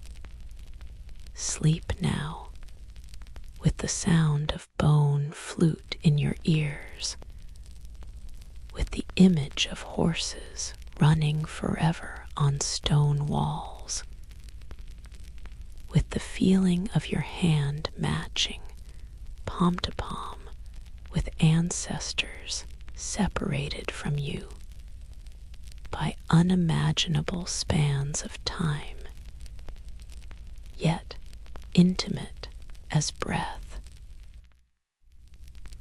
as similar as the fact that both of you stood in darkness and reached out to touch the wall, to leave a mark, to say without words what words cannot say, that we are here, that we matter, that we touch what is sacred even if we cannot name it, that music and image and the resonance of stone chambers held something important before language existed to describe what that importance was. The sound before language still echoes if we quiet ourselves enough to hear it. The image before writing still speaks if we soften our gaze and let the firelight flicker, let the shadows dance. Let ourselves remember what we knew before we forgot, before we became so certain that meaning requires words, that truth requires proof, that the only real knowledge is the knowledge we can measure and record and preserve in forms that deteriorate more quickly than the ochre on the cave walls, that matter less than the anonymous hands pressed against stone by people who are gone, who left us only these shadows, these songs, these paintings that survive because they were made with care in darkness, with reverence, with the understanding that some truths can only be expressed in sacred chambers, where light is temporary, and sound itself becomes the voice of mystery. From the depths of the Mediterranean, from a shipwreck resting in twilight waters off the coast of Antikythera, divers in 1901 brought up fragments of bronze corroded green with time and salt. Among the broken statues and amphorae, the expected treasures of an ancient vessel, they found something unexpected, a lump of metal that, when examined, revealed gears. Precise, intricate gears meshed together, some as small as coins, part of a mechanism that had no business existing in the ancient world as historians understood it. It took decades to comprehend what they had found. The Antikythera mechanism, as it came to be called, was initially dismissed or explained away as medieval astrolabe somehow contaminating the ancient wreck. But the radiocarbon dating was clear, the pottery and coins definitive. This device came from approximately 100 BCE, made by hands that lived when the Roman Republic was transitioning to empire, when Cleopatra ruled Egypt, when the Colosseum was still a century from being imagined. What could ancient Greeks possibly need with gears? The question reveals our assumptions more than any ancient limitation. We imagine the classical world as white marble and philosophy, forgetting that Greek mathematics was sophisticated enough to calculate the circumference of the earth, that Greek engineers built mechanical wonders like the steam-powered devices of Hero of Alexandria, that Greek astronomy tracked planetary motions with precision that would not be surpassed until Copernicus. X-ray analysis, modern tomography, patient reconstruction from hundreds of fragments. Slowly, the mechanism revealed itself.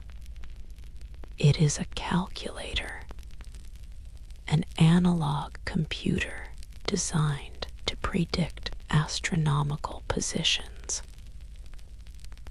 Turn a crank on the side, and the gears move, modeling the motions of sun and moon, possibly the 5 planets known to antiquity, calculating eclipses decades in advance, predicting the dates of Olympic Games, tracking the complex cycles of lunar and solar years with mathematical elegance that speaks of profound understanding.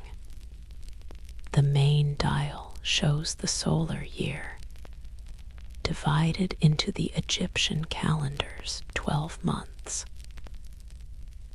Subsidiary dials track lunar phases, predict solar and lunar eclipses using the Saros cycle, a 223-month period after which eclipses repeat with remarkable regularity, known to Babylonian astronomers, and incorporated here in bronze and calculation. Another dial marks the Olympiad cycle, the four-year rhythm that structured Greek timekeeping and athletic competition. The mechanism incorporated differential gearing, a technique historians believed was invented in the 16th century. It used epicyclic gearing to model the irregular motions of the moon, accounting for its elliptical orbit with a precision that suggests the maker understood lunar theory at levels we thought required medieval Arabic astronomers to discover. The pointer work remains accurate, the mathematical modeling sound, the engineering exquisite. Who built this? We have no name, no signature, no dedicatory inscription. The style of lettering on the surviving fragments suggests Rhodes or Corinth, cities known for astronomical study and mechanical arts. Perhaps it was crafted in the school of Posidonius, a philosopher-scientist who worked in Rhodes, and whose writings, now lost, apparently described mechanical devices modeling celestial motions. Perhaps it was Hipparchus himself, the greatest astronomer of antiquity, who calculated the precession of the equinoxes and compiled star catalogues. We know he worked in Rhodes around the right time, or perhaps it was an anonymous craftsman, extraordinarily skilled, working from astronomical tables compiled by others, translating mathematical understanding into bronze reality, creating an instrument that would allow ship captains to navigate, that would help merchants schedule travel by favorable lunar phases, that would predict eclipses and thus remove some of the terror from natural events that earlier ages interpreted as divine displeasure.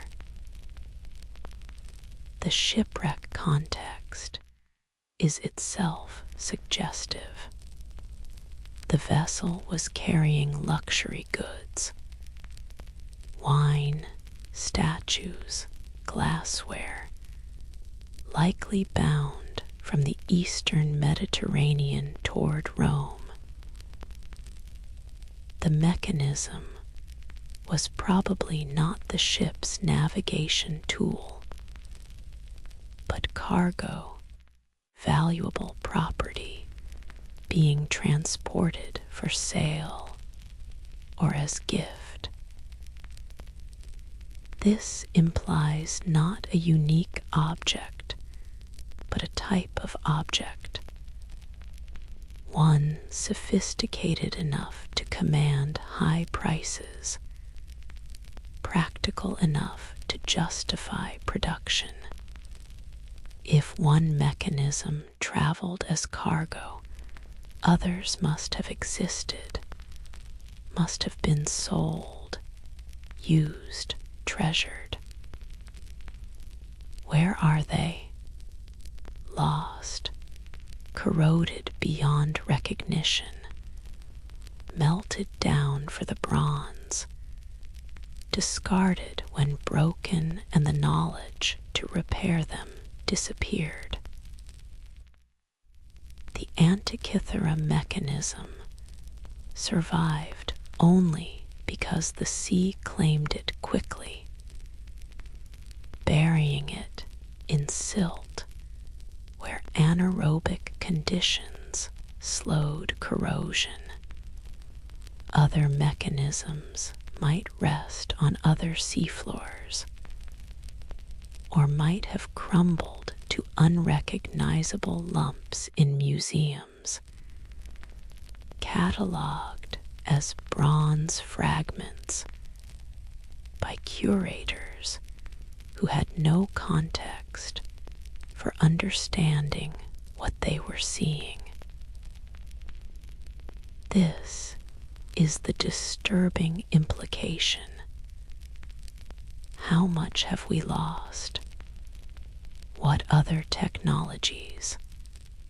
What other achievements?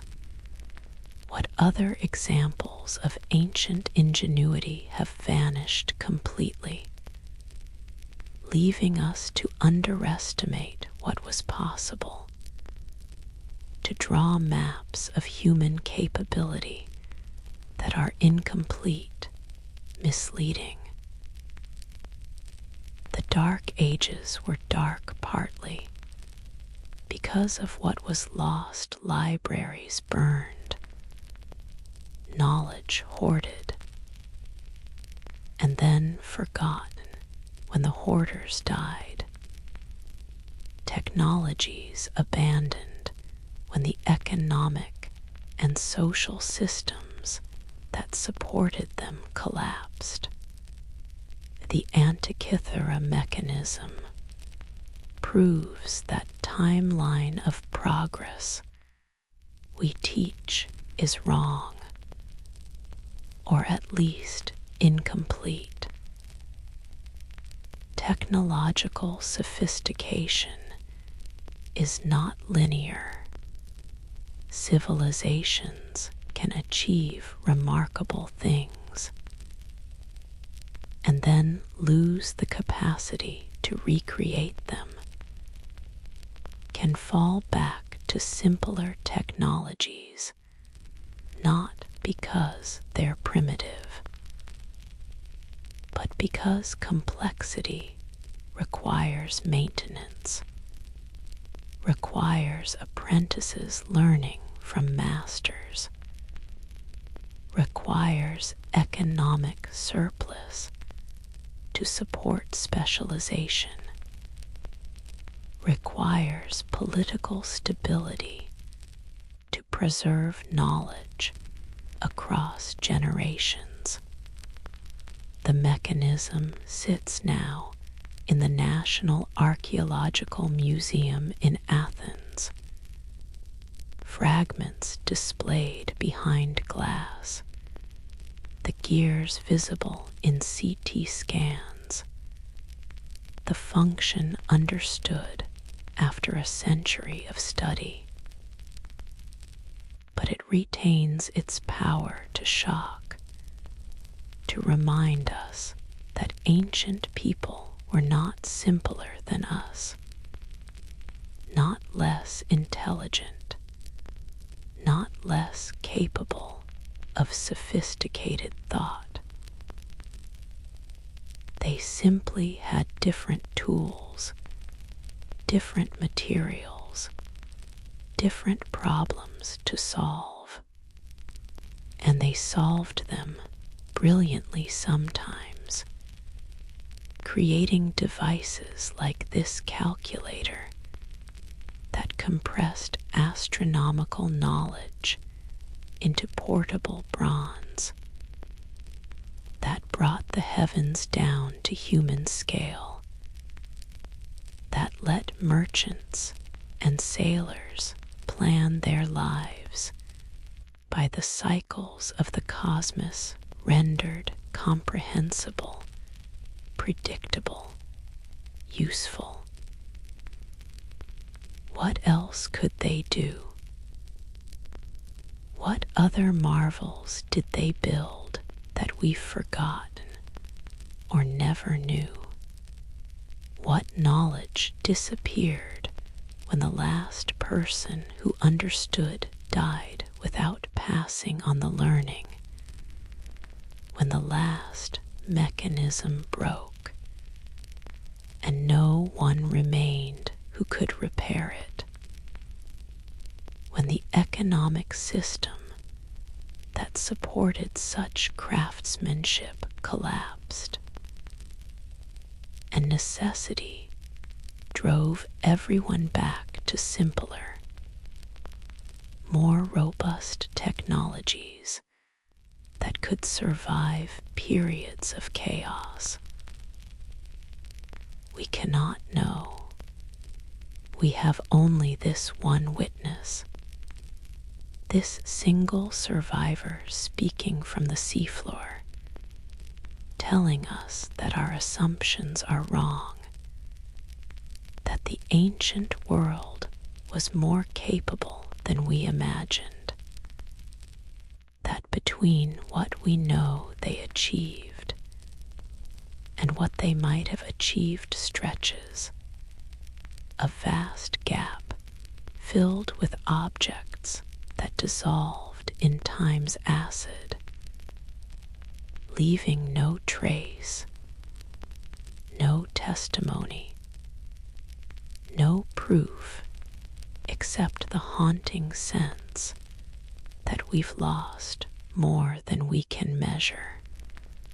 Sleep now, with the image of bronze gears turning, calculating eclipses, tracking moon phases, modeling the cosmos in portable form, made by hands that understood both mathematics and metalwork, both theory and practice, both the abstract patterns of heavenly motion and the concrete requirements of building machines to model those patterns in bronze, and precise engineering. Sleep with the knowledge that human capability has always been greater than we acknowledge, that genius appears in every age if conditions allow it, that we are not the pinnacle, but simply the current chapter in a longer story of intelligence and ingenuity reaching toward understanding, making tools to grasp what cannot be held, building mechanisms to calculate what cannot be directly seen, leaving behind fragments that future ages will puzzle over, trying to reconstruct what was known, what was lost, what survives only in corroded metal pulled from the depths where it rested, waiting to be found, waiting to remind us that mystery lives in what we've forgotten as much as in what we've never known. In the churchyard of St. Dyganes in Llangerny, Wales, a yew tree grows, or rather, has grown for how long, no one can say with certainty. 4,000 years is the conservative estimate, 5,000 is plausible. The tree was ancient before the church was built, was sacred before Christianity arrived, has stood through the entirety of British history and beyond, back into the Bronze Age when people first worked metal, first buried their dead beneath earth mounds, first marked sacred spaces with standing stones. The yew itself looks like a remnant of deep time made vegetable. Its trunk, if it can be called a trunk, has hollowed completely. The heartwood rotted away, or perhaps never forming in the center. The living tissue only a thin cylinder of bark and sapwood through which nutrients flow. The tree has fragmented into separate stems, each massive, each gnarled and twisting, bark fissured into deep crevices where moss grows, where insects make homes, where birds nest in spring. The branches spread wide, creating a canopy of dark evergreen foliage, dropping the red berries that give the tree its other name, the death tree, because nearly every part is poisonous. But the yew does not die, cannot die, or will not. When a branch touches the ground, it roots, creating a daughter tree that remains connected to the parent. Over centuries, a single yew can generate a grove of itself, all one organism though appearing as many, all sharing roots beneath the soil, all part of the same ancient vegetable consciousness that persists through storms and droughts and human attempts to categorize, to understand, to count its years. Sacred to the Druids, these trees that much seems clear, though the Druids left no written records, and what we think we know of their practices comes from Roman sources that might be hostile propaganda, or might preserve genuine observation.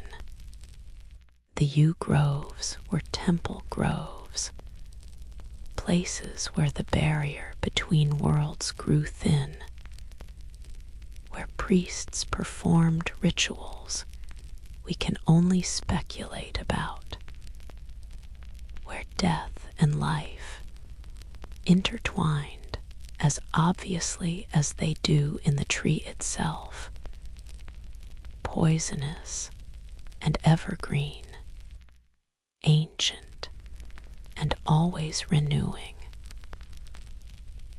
When Christianity came to Britain, the missionaries were wise enough not to destroy the yew groves, but to build churches within them, to absorb rather than replace the sanctity already recognized. St. Dyganes stands where a church has stood for perhaps 1,400 years, but the yew predates it by millennia. The worshippers changed, The prayers changed. The language and theology and cosmology changed. But the tree endured, sacred still, marking the same ground as holy, though the names of the holy powers have shifted from Celtic deities to Christian saints, to the general numinousness that settles over any place that has been considered sacred for long enough. Other yews scatter through British churchyards. The Fortingall yew in Scotland, possibly 5,000 years old. The yews of St. Synods and St. Mary's, and dozens of village churches where the trees dwarf the buildings, predate them by centuries or millennia, stand witness to generations of burial and baptism, marriage and mourning. The pattern is too consistent to be coincidence. Yews mark sacred space, have always marked sacred space, their evergreen foliage suggesting immortality, their poison suggesting death, their longevity proving that some living things transcend human timescales, exist in relationship to deep time that makes our individual lives seem like mayfly flickerings. In medieval England, yew wood was prized for longbows dense, flexible, able to store and release energy with efficiency that made the English longbow devastatingly effective. The 100 Years' War was won partly with yew. Trees felled and shaped into weapons that changed warfare, that allowed common archers to kill armored knights, that democratized violence in ways that eroded feudalism. How many ancient yews died to make those bows? How many sacred groves were harvested for military necessity, their timber transformed from temple to weapon? Yet enough survived, protected by their churchyard locations or their remote positions in mountain valleys, growing slowly, accumulating years and girth, and the hollow architecture that makes the oldest specimens seem like wooden cathedrals, living structures large enough to stand within, to shelter beneath, to touch and feel the texture of bark that was already ancient when Rome fell. The yew's biology is strange. It does not form distinct annual rings like most trees, making radiocarbon dating uncertain, age calculation speculative. The tree grows in bursts rather than steady accumulation, adding wood unpredictably, sometimes not at all for decades, then suddenly expanding. the center hollows, destroying the early growth rings that would allow precise dating. Estimates for the oldest specimens rely on extrapolation, comparison with ewes of known age, assumptions about growth rates that might not apply to trees that old, that well established, that deep into their peculiar mode of existence. Does the tree know it is old?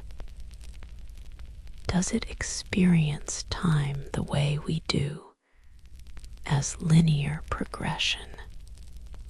Or is its consciousness, if we can call it consciousness, more cyclical, more seasonal, each year's growth and dormancy, basically identical to every previous year?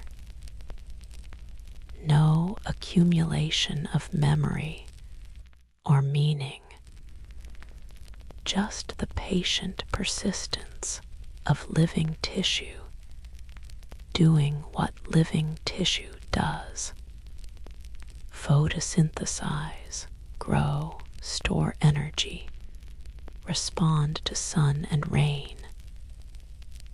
And the slow turn of seasons through centuries that to the tree might feel like days, might feel like nothing, might simply be what existence is when you're a you, and immortality is your nature rather than your aspiration. The alchemists loved you symbolism, the conjunction of opposites, poison and medicine, death and eternal life, the Hermetic teaching that transformation requires dissolution, that new growth comes from decay. The hollow heart of the ancient you becomes a vessel, an empty center where something sacred can reside, where the absence becomes as important as the presence, where the tree teaches by what it's lost as much as by what endures. Modern conservation efforts try to protect the ancient yews, to prevent damage from visitors or construction, to ensure they survive another millennium. But the trees seem largely indifferent to our efforts, growing or not growing according to their own rhythms, rooted so deeply that storms that topple oaks barely trouble them, resistant to most diseases, poisonous enough that browsers leave them alone, simply enduring through whatever history brings. Whatever changes sweep across the human world that briefly flickers around their permanent presence. There is something consoling in this permanence, this vegetable resistance to the mortality that defines animal existence. We die, the you persists.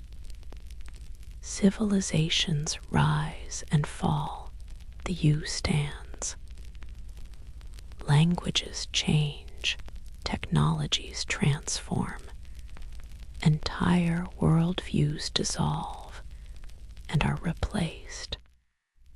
The you continues its slow photosynthesis, its patient growth, its hollowing and self-renewal that makes it effectively immortal barring catastrophe. Is it alive in the way we understand life? It has no brain, no nervous system, no ability to move or change or act upon the world, except through the slow assertion of its growth.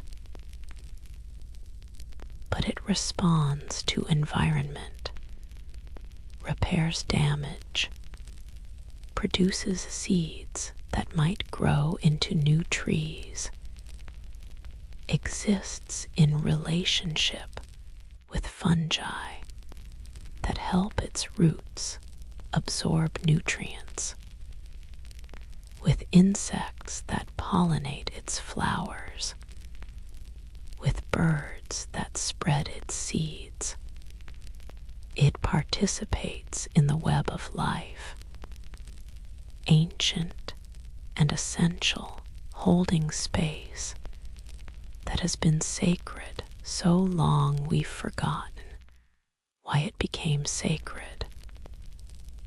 Only knowing that it is, that these trees mark threshold spaces where ordinary time loosens its hold, where past and present coexist, where the deep patterns that underlie existence become momentarily visible to those patient enough to sit beneath the branches and simply be with the age of it, the weight of it, the impossible persistence of life that counted its first years when humans were barely civilized, when writing was new invention, when everything we call history was still future, still unfolding toward the present where the you stands, still growing, still alive, still teaching anyone who pays attention that time is longer and stranger than we imagine, that life finds forms we barely recognize, that sacred is what endures. Sleep now beneath the spreading branches, in the green shade that has sheltered seekers for millennia, in the presence of the tree that remembers nothing and forgets nothing, that simply is year after year, century after century, living embodiment of persistence, of the patience required to outlast empires, of the possibility that some things do not die, but continue, transformed but essentially themselves, hollow but still standing, poisonous but still holy, ancient beyond measure, but still, somehow, alive. Vesuvius loomed over the Bay of Naples, smoking gently, always smoking, the way it had smoked for generations, without significant threat. The people of Pompeii knew the mountain was volcanic tremors, occasionally rattled dishes. Minor earthquakes damaged buildings in 62 CE, but active, dangerous. The thought barely registered. Their attention was on commerce, on the thriving port, on the beautiful villas spreading across the hillsides, walls painted with gardens that extended impossible perspectives, with mythological scenes rendered in colors that still stun us nearly 2,000 years later. August 24, 79 CE, or possibly October, the dating is disputed. The eruption came suddenly, catastrophically, though not without warning. Minor quakes intensified, springs and wells went dry, animals behaved strangely. Then the mountain exploded, sending superheated gas and pulverized rock 20 miles into the sky. The column visible from Rome, blocking the sun, turning day to darkness. Pompeii was not destroyed by lava. Instead, pyroclastic surges, avalanches of hot gas and ash swept down the mountain at 100-mile-per-hour speeds, killing instantly, then burying the city in layers of pumice and ash that hardened into rock, sealing buildings, bodies, artwork, everyday objects into a time capsule that would wait 17 centuries before being excavated. The bodies themselves dissolved over centuries, leaving voids in the hardened ash. Archaeologists discovered these cavities could be filled with plaster, creating casts of the victims in their final moments. A family huddled together, a dog chained and struggling against restraints. Individuals caught running, cowering, attempting futile protection. The casts show clothing, facial features, the terrible intimacy of last movements preserved in negative space, in absence that becomes presence through careful reconstruction. But the paintings survived directly. Pigment and plaster preserved beneath ash, protected from wind and rain, and the slow degradation that claims most ancient artwork. When excavation began in earnest in the 18th century, workers uncovered frescoes of breathtaking sophistication, portraits that seemed to meet your eyes, still lifes of fruit, so realistic you could reach for them, architectural illusions that make walls seem to dissolve into fictive gardens. The technique was fresco pigment applied to wet plaster, becoming chemically bonded to the wall as the plaster cures, creating colors that, if protected from weathering, can last millennia. The Pompeians mastered this art, decorating not just just public buildings and wealthy villas, but ordinary houses, shops, even brothels with painted walls that transformed interior space into theaters of imagination. In the Villa of the Mysteries, just outside the city proper, a room contains a continuous frieze depicting what might be Dionysian mystery rites. Women and satyrs, divine figures, and human initiates engaged in ceremony we cannot fully interpret. The figures are life-sized, painted against a dramatic red background, Pompeian red, a color that became synonymous with the city, with luxury, with the aesthetic ambitions of Roman elite.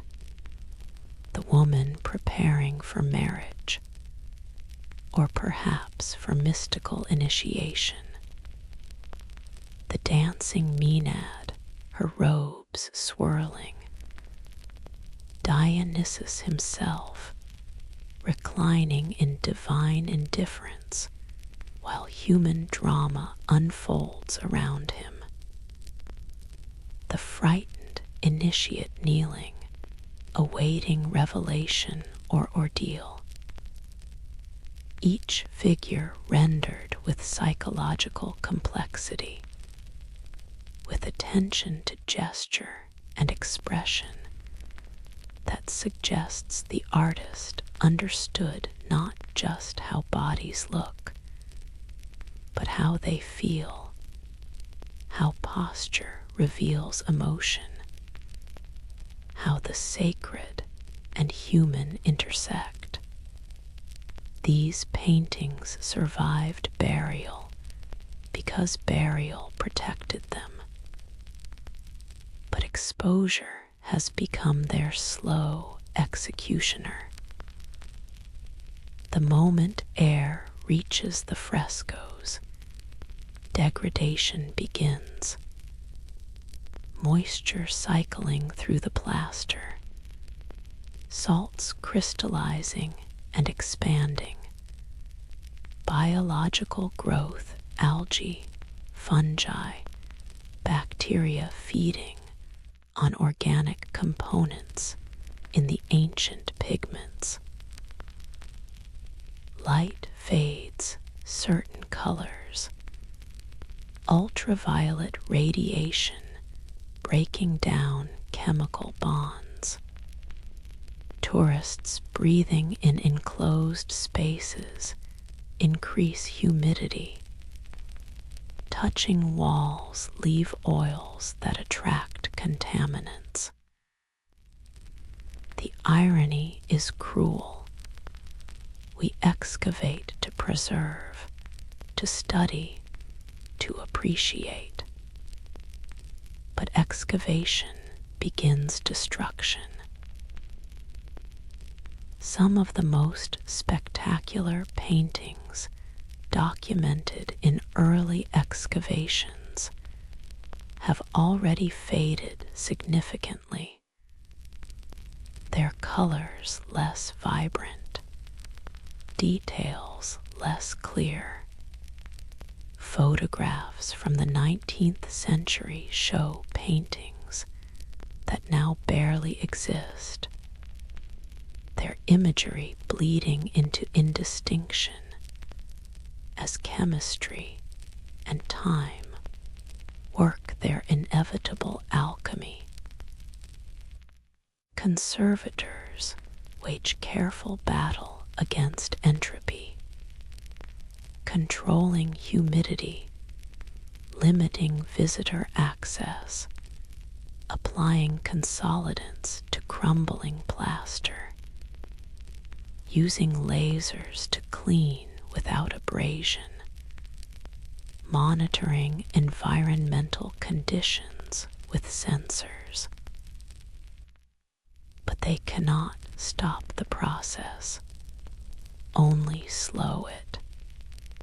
The paintings that survived Vesuvius, that endured 1,700 years of darkness, might not survive 200 years of admiration.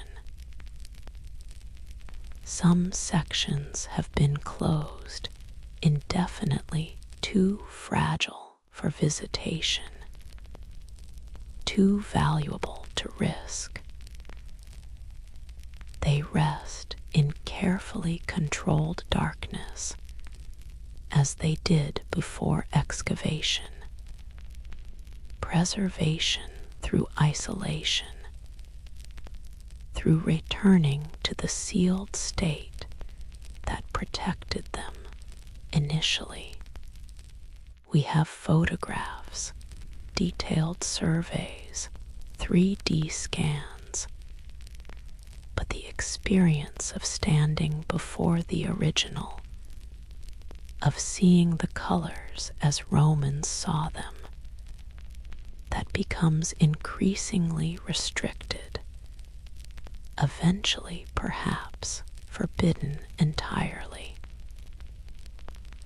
And beneath Pompeii, beneath Herculaneum, beneath the other towns buried by Vesuvius, more paintings wait. Archaeology proceeds slowly now, carefully, with the knowledge that excavation is destruction's beginning. Better to leave some treasures buried, sealed in their volcanic tomb, than to expose them to air and light, and the admiration that becomes consumption, appreciation that becomes diminishment. The Villa of the Papyri in Herculaneum contains a library, hundreds of scrolls, carbonized by heat, but potentially readable using advanced imaging. The villa is largely unexcavated, sealed beneath 20 meters of volcanic rock harder than concrete. To reach, it requires tunnels, impossible expense, and the certainty that whatever is found will immediately begin deteriorating once exposed.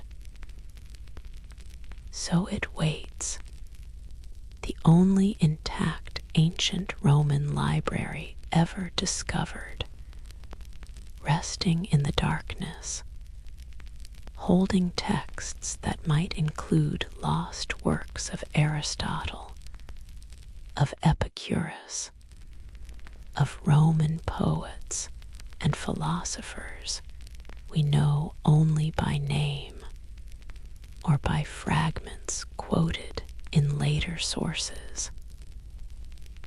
Should we dig? Should we leave it sealed? The debate continues, weighted with the knowledge that either choice involves loss.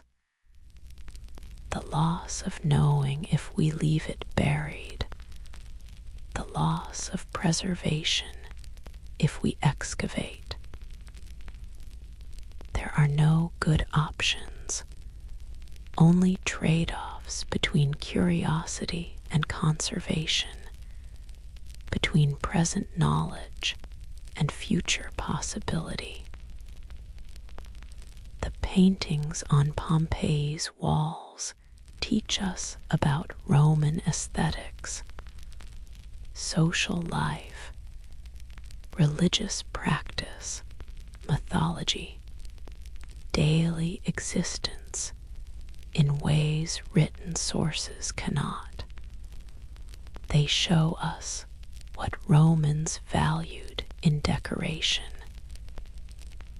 how they used art to transform domestic space, what stories they wanted surrounding them in their homes. They preserve the hands of artists whose names we'll never know, whose skill rivaled any modern painter, whose understanding of color and composition and psychological realism demonstrates that technical achievement in art is not progressive, that ancient artists could do anything we can do. They simply did it with different materials, different subjects, different contexts. But perhaps the painting's greatest teaching is about transience, about the fragility of beauty, about how easily color fades and detail dissolves, how preservation requires perfect conditions, darkness, stable temperature, low humidity, the absence of the very things humans bring: breath, presence, the desire to see and touch and be close to what moves us. Sleep now, with the image of garden frescoes extending walls into fictive paradise, painted birds frozen mid-flight, painted flowers that never wilt, landscapes that never change, though the paint that creates them slowly surrenders to chemistry and time, fading into ghosts of images, into suggestions of what was, into the memory of beauty that survives in photographs and descriptions, but not in direct experience, not in the overwhelming presence of color and composition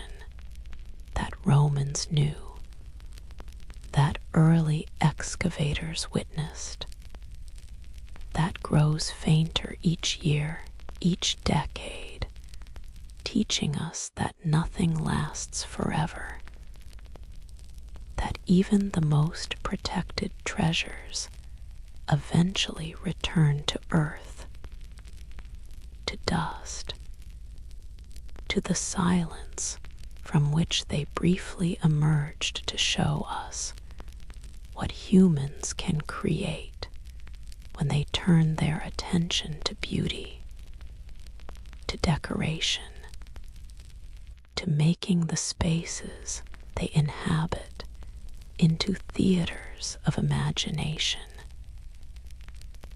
into reflections of how they wished the world could be colorful, harmonious, filled with gardens that never end and gods who still walk among mortals, who still care what happens in the painted rooms where ordinary people lived their ordinary lives, briefly, beautifully, until the mountains spoke and the world they knew dissolved in fire and ash, and the long preservation of burial that we've disturbed, that we're slowly destroying through the very act of appreciating, of studying, of trying to hold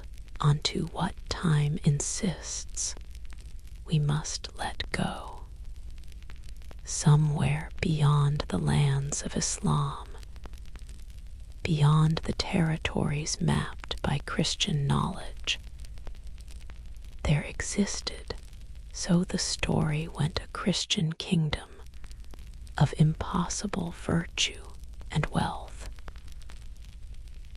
Its ruler was Prester John, simultaneously priest and king, defender of the faith in realms where Christians were besieged, holder of treasures that defied imagination, living in a palace of crystal and precious stones, protected by armies commanded through a magical mirror that showed him threats from any distance. The legend first appears in the 12th century, spreading rapidly through Europe like wildfire across dry grass. Everyone who heard it believed it, or wanted to believe it, needed to believe that somewhere in the vast hostile world, Christian civilization flourished, that they were not alone, not surrounded by enemies, that divine providence had established a second Christendom to balance their own. In 1165, a letter supposedly written by Prester John to the Byzantine emperor was circulated widely through European courts.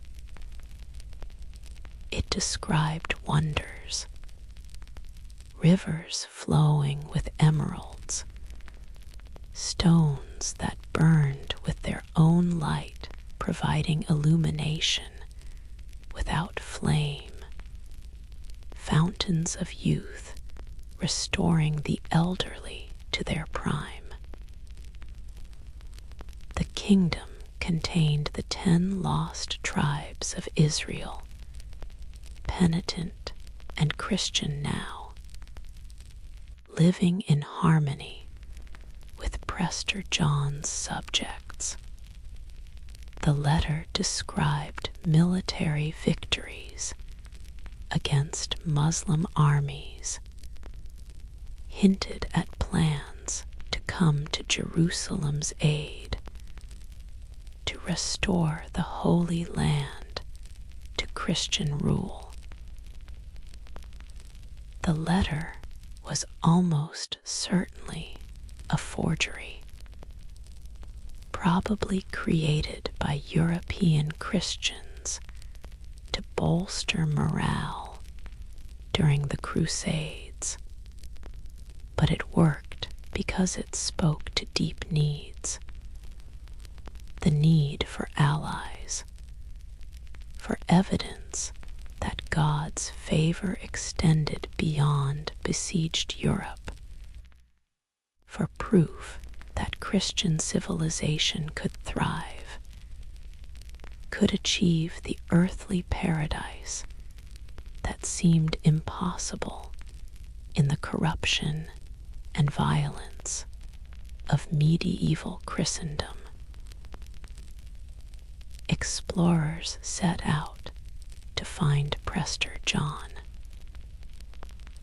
Portuguese sailors pushed down the African coast, partly motivated by the hope of reaching his kingdom, of forming alliance against Muslim powers that controlled the Mediterranean. Every rumor was investigated. Every traveler's tale about distant Christian communities interpreted as possible evidence. Marco Polo's accounts of Central Asian kingdoms were scrutinized for hints. Ethiopian Christians, isolated from Rome by Muslim expansion, were proposed as Prester John's people. Though Ethiopia proved decidedly real rather than mythical Christian, yes, but not fabulously wealthy, not ruled by priest kings with magical powers. The myth persisted for centuries, the kingdom's location shifting on maps as each proposed site proved barren of the expected paradise.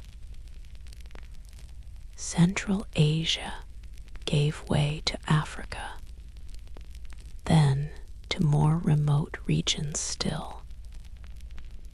As the world became explored, as blank spaces on maps filled with actual geography, the kingdom retreated further, always just beyond current knowledge, always in the next unexplored territory. Why did people need Prester John to exist? Partly for geopolitical reasons, a Christian ally behind Muslim territories would provide strategic advantage, would allow coordinated attacks that could relieve pressure on crusader states. But more fundamentally, the myth served psychological and spiritual needs. Evidence that Christian virtue could produce earthly reward, that faith led not just to heaven, but to prosperity, power, harmony here on earth. Medieval Europe was poor, violent, disease-ridden, ruled by brutal necessity. The contrast with Prester John's reported kingdom, where justice reigned perfectly, where poverty did not exist, where gold and gems were so abundant they held no value, offered hope that somewhere virtue was rewarded, that the suffering of this world was not universal, that Christian ideals could manifest in actual society rather than merely in theological promise. The letter described Prester John's palace: floors of onyx, ceilings of ebony, tables of emerald and amethyst, pillars of precious stones holding up roofs that never needed repair. Guards were unnecessary because crime did not exist. Subjects were so virtuous they policed themselves. Meals were served on golden platters by attendants who appeared and disappeared according to need, possibly magical, possibly merely reflecting palace efficiency that exceeded European imagination. It reads like wish fulfillment, like medieval fan fiction about Christian civilization, if it could realize its stated values rather than constantly betraying them. And perhaps that's exactly what it was: not deliberate deception, but collective dream.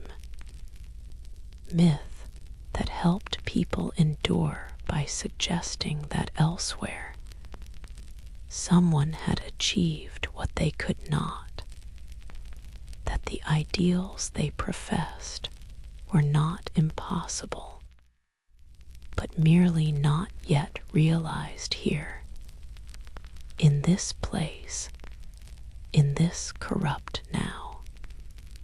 The myth influenced exploration significantly. The Portuguese obsession with circumnavigating Africa, with finding sea routes to India, was partly commercial, but also partly crusading. Find Prester John, form alliance, attack Muslim kingdoms from two directions, restore Jerusalem.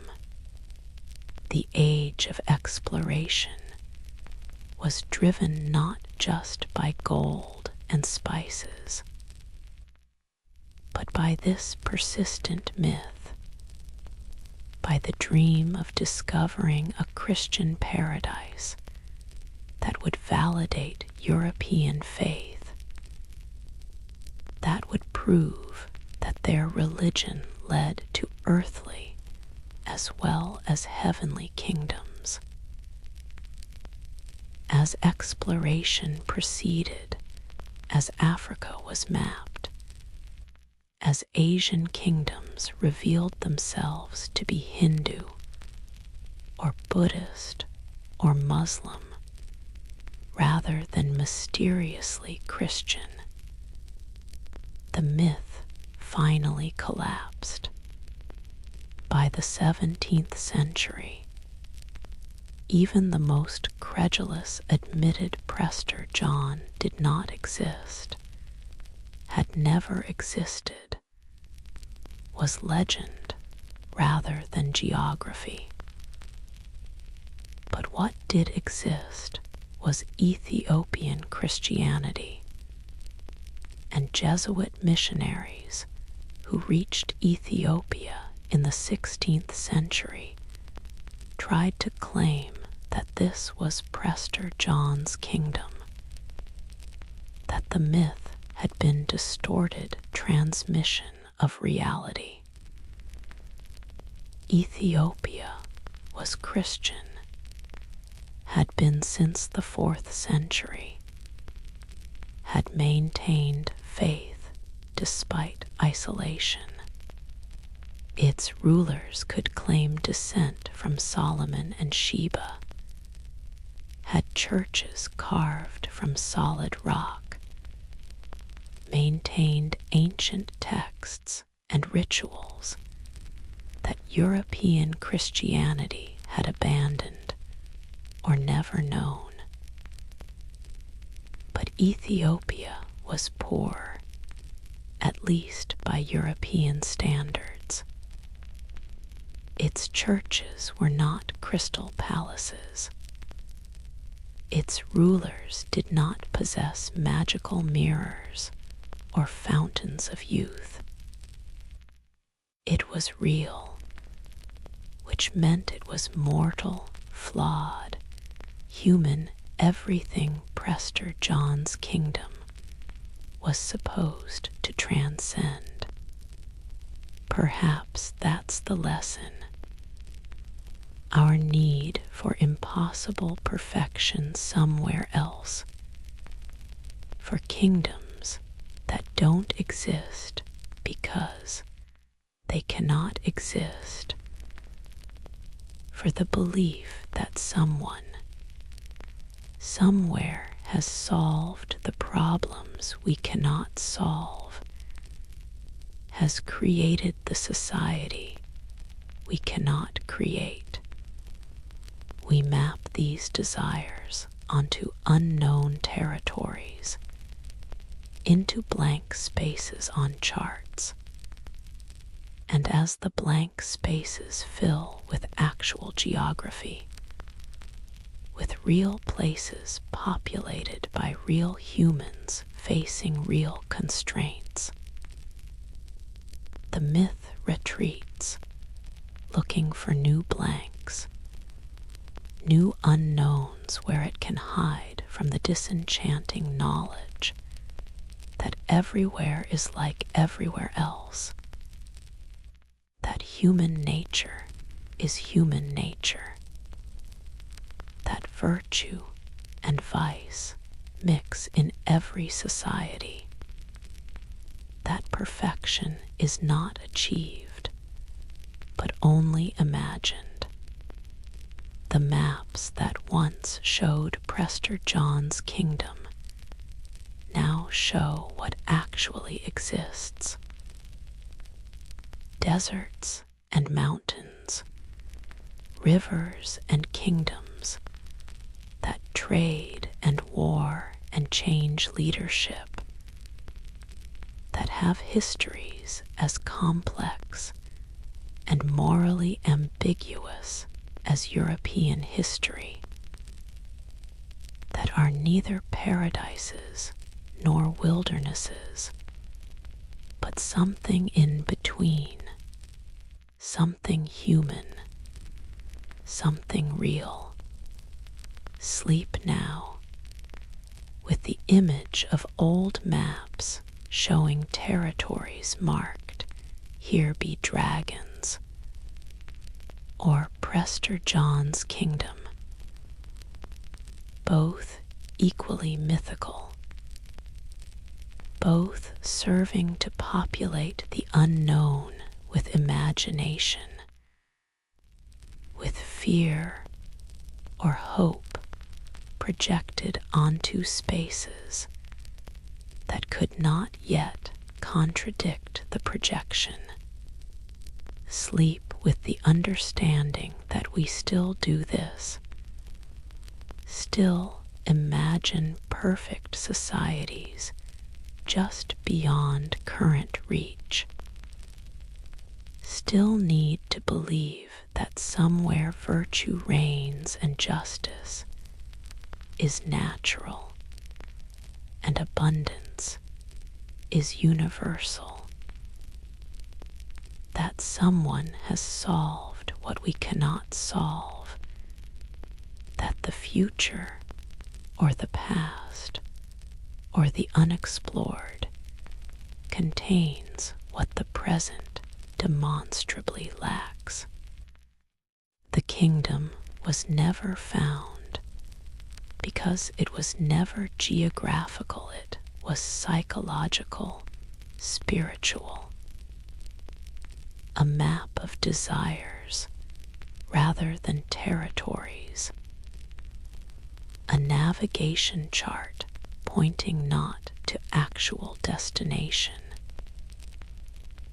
but to the human need to believe that somewhere, somehow, the way things are is not the way things have to be, that paradise is possible, that faith and virtue can create earthly kingdoms, if only we could find them, if only we knew the way, if only the map we're following corresponded to reality, rather than reflecting back our own unmet longings, our own desperate hope that beyond the horizon, beyond the next mountain range, beyond the territories we know, something better waits, something perfect, something finally real. The North Sea is patient and hungry. For centuries it has gnawed at England's eastern coast, claiming land grain by grain, cliffall by cliffall, sometimes slowly through gradual erosion, sometimes suddenly in storms that reshape the shoreline overnight. And nowhere has it fed more steadily than on the medieval city of Dunwich, once a thriving port, once one of England's largest settlements, now reduced to a single street, a pub, a church, and vast silence where city used to be.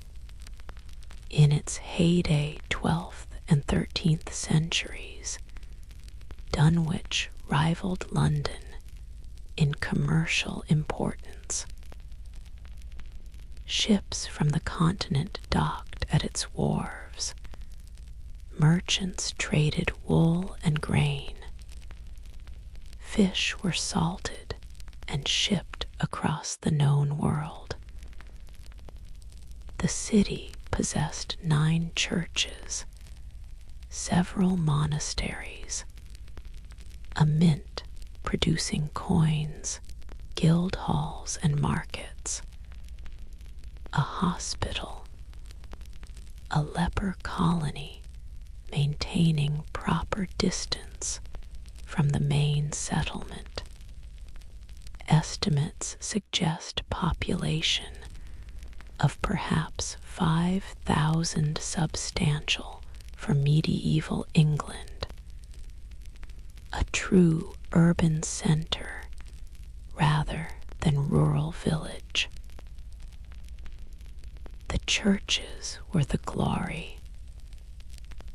All Saints, St. Peter's, St. John's, St. Nicholas, St. Leonard's, St. Martin's, St. Bartholomew's, St. Michael's, and the Church of the Blessed Virgin Mary, each with its tower, its bells, its congregation, its saints' days and processions, creating a soundscape of liturgical hours, of ringing that marked time and called the faithful, that declared this city's prosperity and devotion. But the coast was unstable. Shingle banks that protected the harbor shifted, sometimes driven by storm, sometimes through the slow accumulation of longshore drift. As the banks moved, the harbor silted, becoming less useful for large vessels. Trade declined, and the cliffs soft glacial, till mixed with sand crumbled steadily under wave assault. By 1286, storms were taking buildings. A single night could claim streets, churches toppling as the ground beneath them collapsed, sliding into the sea with bell towers and graves, and all the accumulated holiness of generations. The city retreated inland, rebuilding further from the cliff edge. But the sea followed, relentless, patient, claiming what was rebuilt, making temporary every structure, every street, every claim humans made on this shifting ground. Records document the losses. St. Leonard's fell to the waves in 1331. St. Martin's followed soon after. The Church of St. Nicholas toppled in 1328. its graveyard spilling bones and tombstones onto the beach below. All Saints, the largest church, held on until 1904. Its ruins visible on the beach at low tide, until even those stones were scattered by winter storms. The legend, and it is legend, though based in fact, claims that when storms sweep the coast, you can hear the bells of drowned Dunwich tolling beneath the waves, calling to services that will never be held, marking hours that have no meaning underwater, continuing their sacred purpose despite the sea that claimed them. It's almost certainly not true. Bells would have been salvaged if there was warning, removed to inland churches before buildings fell. And bronze does not ring properly underwater, the physics don't allow it. But the legend persists because it should be true, because something needs to mark what was lost, because the silence of absence needs filling with imagined sound, with bells that refuse to accept drowning, that continue their witness beneath the waves. What's certain is the ongoing loss. Even now, each year claims more ground. Archaeologists race against erosion, excavating what they can before it tumbles to the beach. Medieval coins, pottery, building foundations, graves. Sometimes storms expose ruins temporarily, allowing brief documentation before the next tide scatters the evidence. It's desperate work, partial at best, knowing that most of medieval Dunwich is already dissolved, its materials redistributed along the coastline, its stones ground to sand, its timbers long since rotted, its metal corroded to stains in the sediment. What did they think, the medieval citizens, watching their churches fall? Did they interpret it as divine punishment, as evidence of sin requiring penance? Did they understand the geological processes? Probably not in modern terms, but they knew the sea was winning, knew their city was dying by degrees, knew that children born there might not live their whole lives in the same location, that the town would shift inland or simply disperse, its population fleeing to more stable ground. Some stayed despite the risk.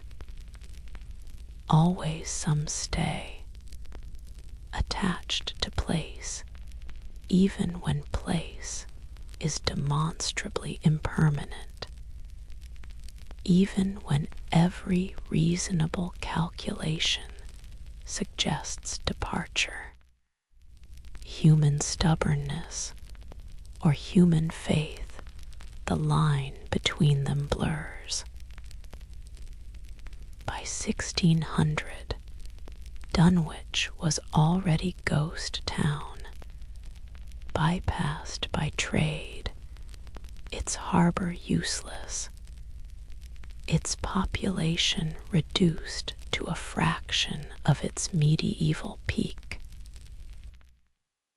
The sea had won, was winning still, would continue winning as long as waves broke against soft cliffs, and time continued its patient work. Today, you can walk the single street of modern Dunwich, visit the museum that documents what's been lost, look at maps showing the medieval city extending far into what is now sea. At low tide, you can walk the beach and find fragments, worked stones, bits of pottery, occasionally bones from medieval graves tumbling from the cliff face. The sea continues its slow work, claiming a few meters more each decade, promising that eventually even the current village will fall, that the pattern of retreat will continue until there's no ground left to retreat to, until the sea reaches some more stable formation, or simply pushes the remnant population far enough inland that the name Dunwich will refer to somewhere entirely different from where it started. There's something almost peacefully inevitable about it, not catastrophe, but slow erasure, not dramatic, but grinding, not newsworthy, but patient. The sea does what seas do. The land responds as soft land must. Humans build and rebuild and retreat and eventually abandon, accepting limits, acknowledging that some battles cannot be won, that some processes overwhelm human resistance. Other villages along the same coast have vanished completely. Shipton, Walberswick, old Covehythe names in medieval records, locations now entirely underwater, leaving no trace except documentation, except the memory of communities that thought themselves as permanent as any settlement feels from within its own time.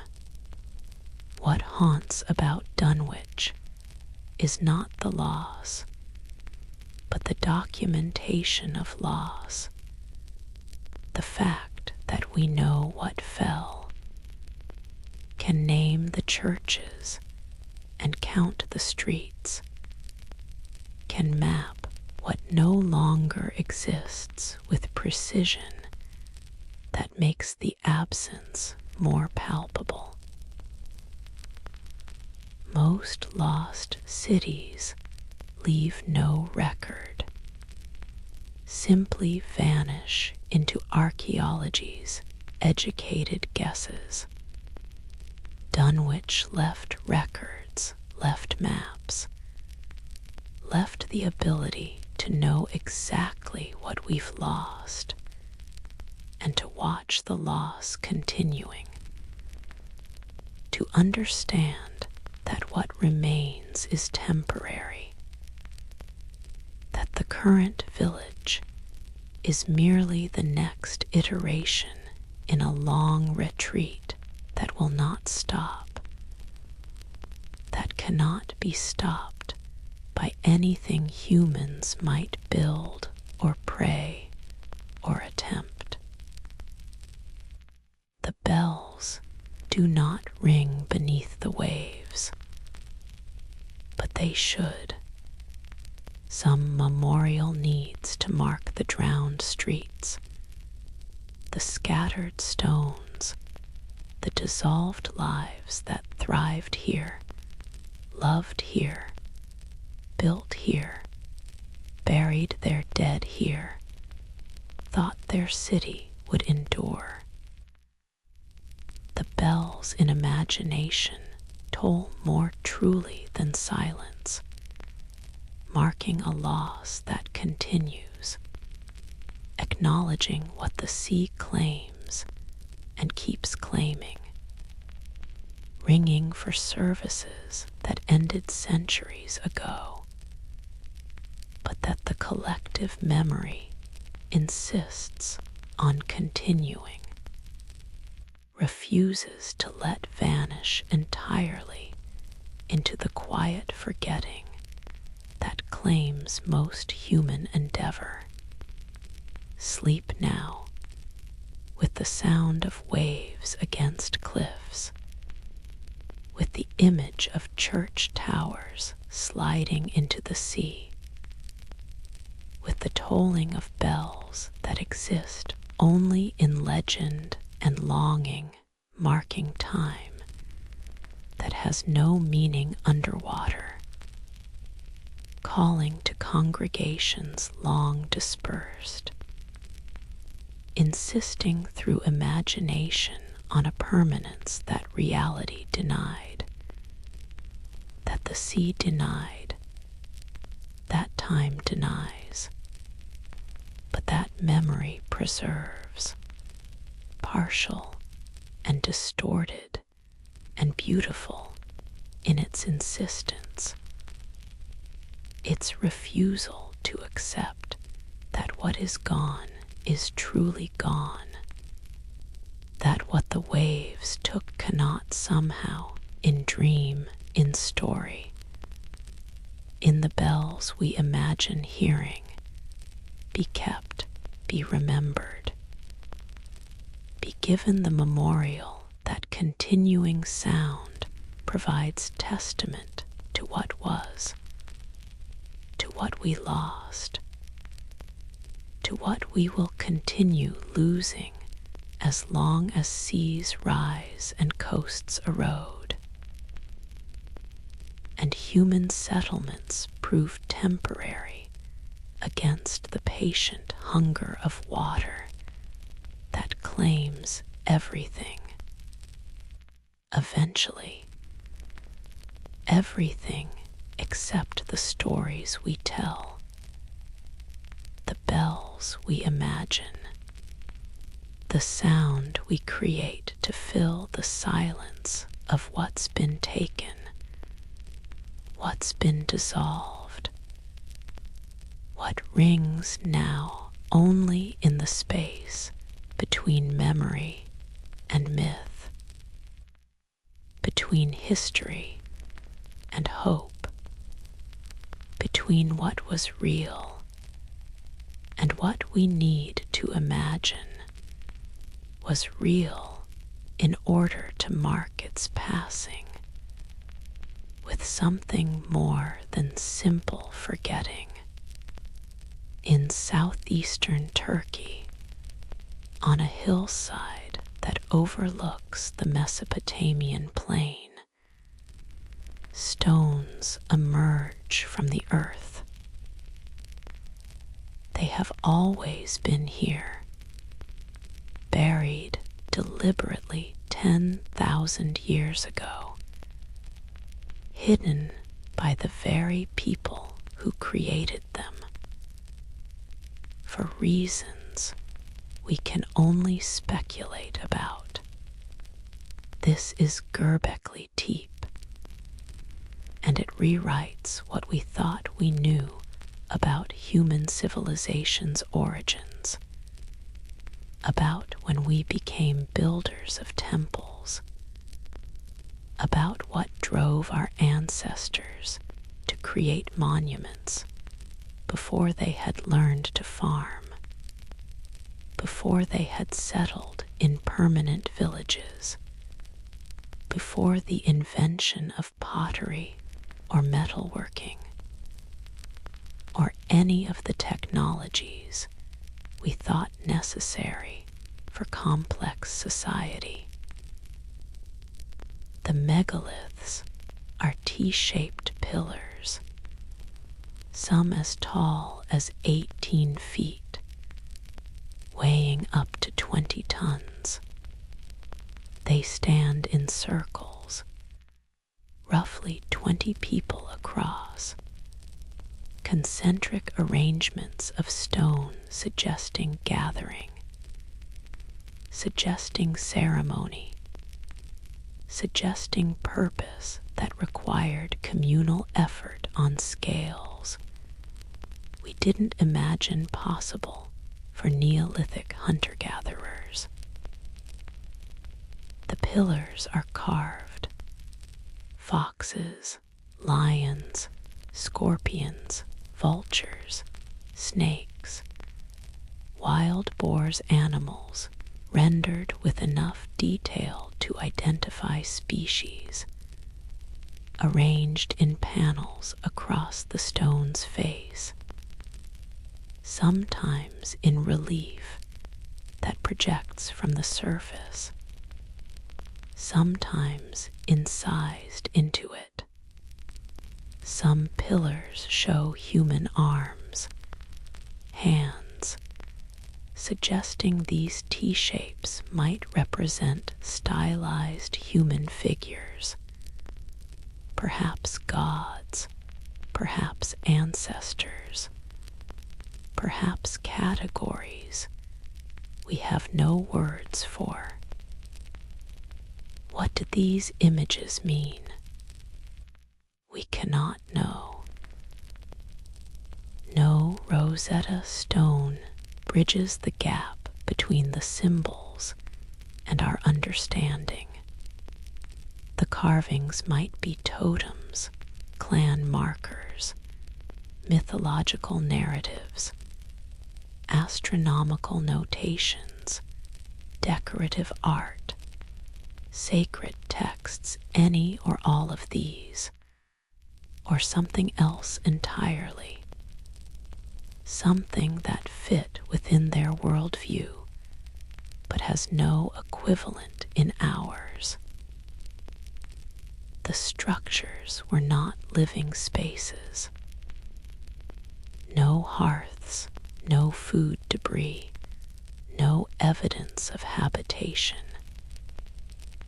People came here but did not stay, gathered for something ritual, ceremony, seasonal celebration, then departed. The effort required to build these circles would have been enormous. Quarrying the megaliths from bedrock using stone tools, dragging them up the hillside, erecting them without metal, without draft animals, without wheels, using only human muscle, wooden levers, ropes, and an organizational capacity we didn't believe existed in 9,000 BC. Why here? The location is not particularly strategic, not rich in natural resources, not obviously sacred, but something called them. Something insisted that this hillside required monument. That effort needed to be invested in creating sacred space, permanent structures that would outlast their builders. would mark this ground as different, as holy, as threshold. And then, after centuries of use, we think the circles were built and used over several hundred years.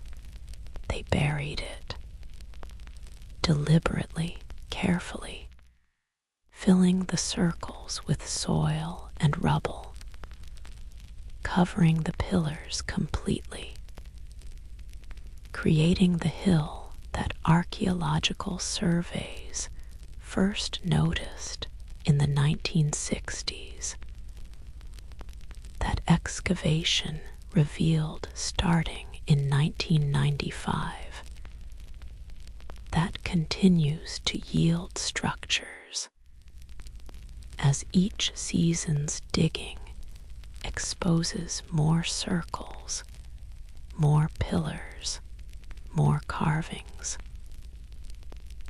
Why bury it? Theories proliferate. Ritual closure, making way for new sites, preserving something too sacred to abandon, but too dangerous to leave exposed. Or perhaps the knowledge of its purpose was lost, the rituals forgotten, and later generations simply covered what they no longer understood, respected it enough to preserve it, but couldn't maintain practices whose meanings had dissolved. The implications for human history are profound. For most of the 20th century, the narrative was clear. Agriculture came first, creating surplus that allowed settlement, which led to specialization, which eventually enabled monument building, writing, civilization. Göbekli Tepe reverses this. The monuments came first. The religious impulse preceded the economic. Humans built temples before they built permanent houses, devoted resources to sacred architecture before they learned to farm. Perhaps religion drove agriculture. Perhaps the need to feed pilgrims gathering for ceremonies at Göbekli Tepe and similar sites forced the invention of farming, the domestication of wheat and barley, the transition from hunting and gathering to sedentary agriculture. We've found evidence of early grain cultivation in the region, of wild plants in transition to domesticated forms, suggesting experimentation with agriculture precisely in this time and place. It's a stunning reversal. Not bread creating God, but God creating bread. Not economic necessity driving social complexity, but spiritual need, existential questioning, the hunger to mark sacred space and gather in its presence, driving the innovations that would transform human existence. Excavation continues slowly, carefully. Ground-penetrating radar suggests 20 or more circles still buried. potentially hundreds more T-shaped pillars waiting beneath the soil. Each circle exposed requires years of work, documentation, conservation, analysis. The site could yield discoveries for decades, each season adding details, complicating rather than simplifying the picture. What rituals happened here? What did they believe, these people with sophisticated symbolic thinking, but no written language to tell us? What needs drove them to such monumental effort to create structures that served no practical purpose, that provided no shelter or storage, that existed purely for ceremony, for marking sacred time and sacred space? The carvings might be hints. The prevalence of predator species lions, foxes, snakes might suggest shamanic practices. Identification with animal spirits, ceremonies of transformation or protection. The vultures appear frequently, birds associated with death and sky burial, practices where corpses were exposed to be cleaned by carrion birds before bones were interred. Did Göbekli Tepe host such rituals? Are there bodies buried here we haven't found? Or were the dead processed elsewhere, the bones brought here for secondary burial or memorial? The human-shaped pillars with arms, do they represent deities, mythical ancestors, idealized humans?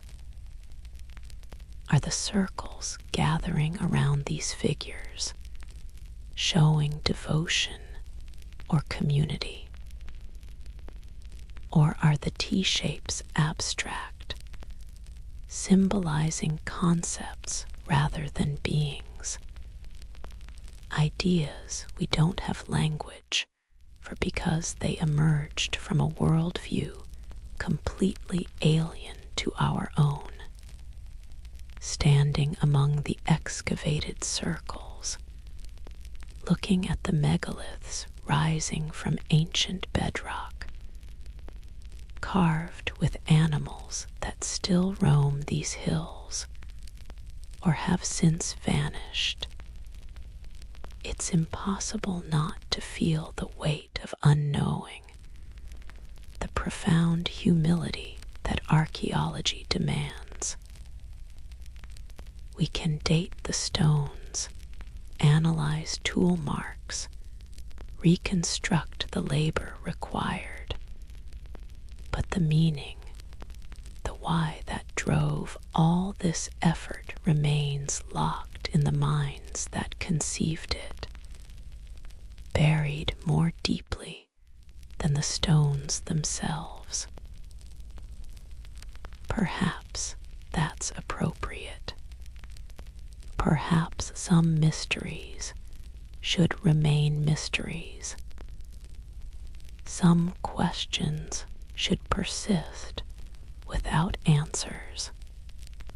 Göbekli Tepe teaches us that human impulse toward the sacred is ancient beyond imagining, that our ancestors asked the same questions we ask about existence, meaning, what lies beyond death, how to mark the significant, how to create permanent expressions of temporary insights, and that they answered those questions in stone and ceremony, in gatherings that happened 10,000 years ago, using symbols whose meanings have dissolved entirely, leaving us only the evidence of their asking, the proof of their caring, the testament that humans have always needed more than bread, have always created sacred spaces, and invested enormous effort in marking certain places, certain times, certain gatherings as holy. The door they carved leads nowhere we can follow. The names inscribed in symbols we cannot read might be gods or people or concepts that existed only in their shared understanding, their collective myth. But the door stands, the pillars remain, the circles can be walked, and in walking them, in standing among the megaliths, we join a continuity that stretches back 10 millennia humans in sacred space, asking sacred questions, creating monuments to mark our wondering, our not knowing, our persistent sense that existence means something more than survival, that consciousness deserves temples, that the mysteries we cannot solve still deserve honor, still demand our best efforts at expression, even when words fail and symbols outlast their meanings. And all we can leave is stone shaped with devotion, oriented toward questions whose answers we could not find, but whose asking we insisted must be marked, must be remembered, must be given permanent form, so that whoever comes after you, me, the archaeologists with their tools, will know that we were here, that we wondered, that we built these circles and carved these stones and then buried them, preserving what we created even though we could not preserve what it meant, leaving you this gift of mystery, this invitation to stand where we stood and feel what we felt and wonder what we wondered, in the presence of the sacred, in the shadow of the stones, in the silence where forgotten names still echo, if you listen with something deeper than ears, with the part of you that recognizes without understanding, that knows without knowing, that the door marked with symbols you cannot read still opens onto something real, something that mattered to them and matters still, in the space between what we know and what we will never know, where mystery lives. The end rest now. The mysteries wait in their silence, patient as stone, asking nothing, offering everything the gift of wonder, the peace of not knowing, the comfort of questions that need no answers, only acknowledgement. Sleep well among the stories of forgotten things. Morning will bring its own light, its own concerns.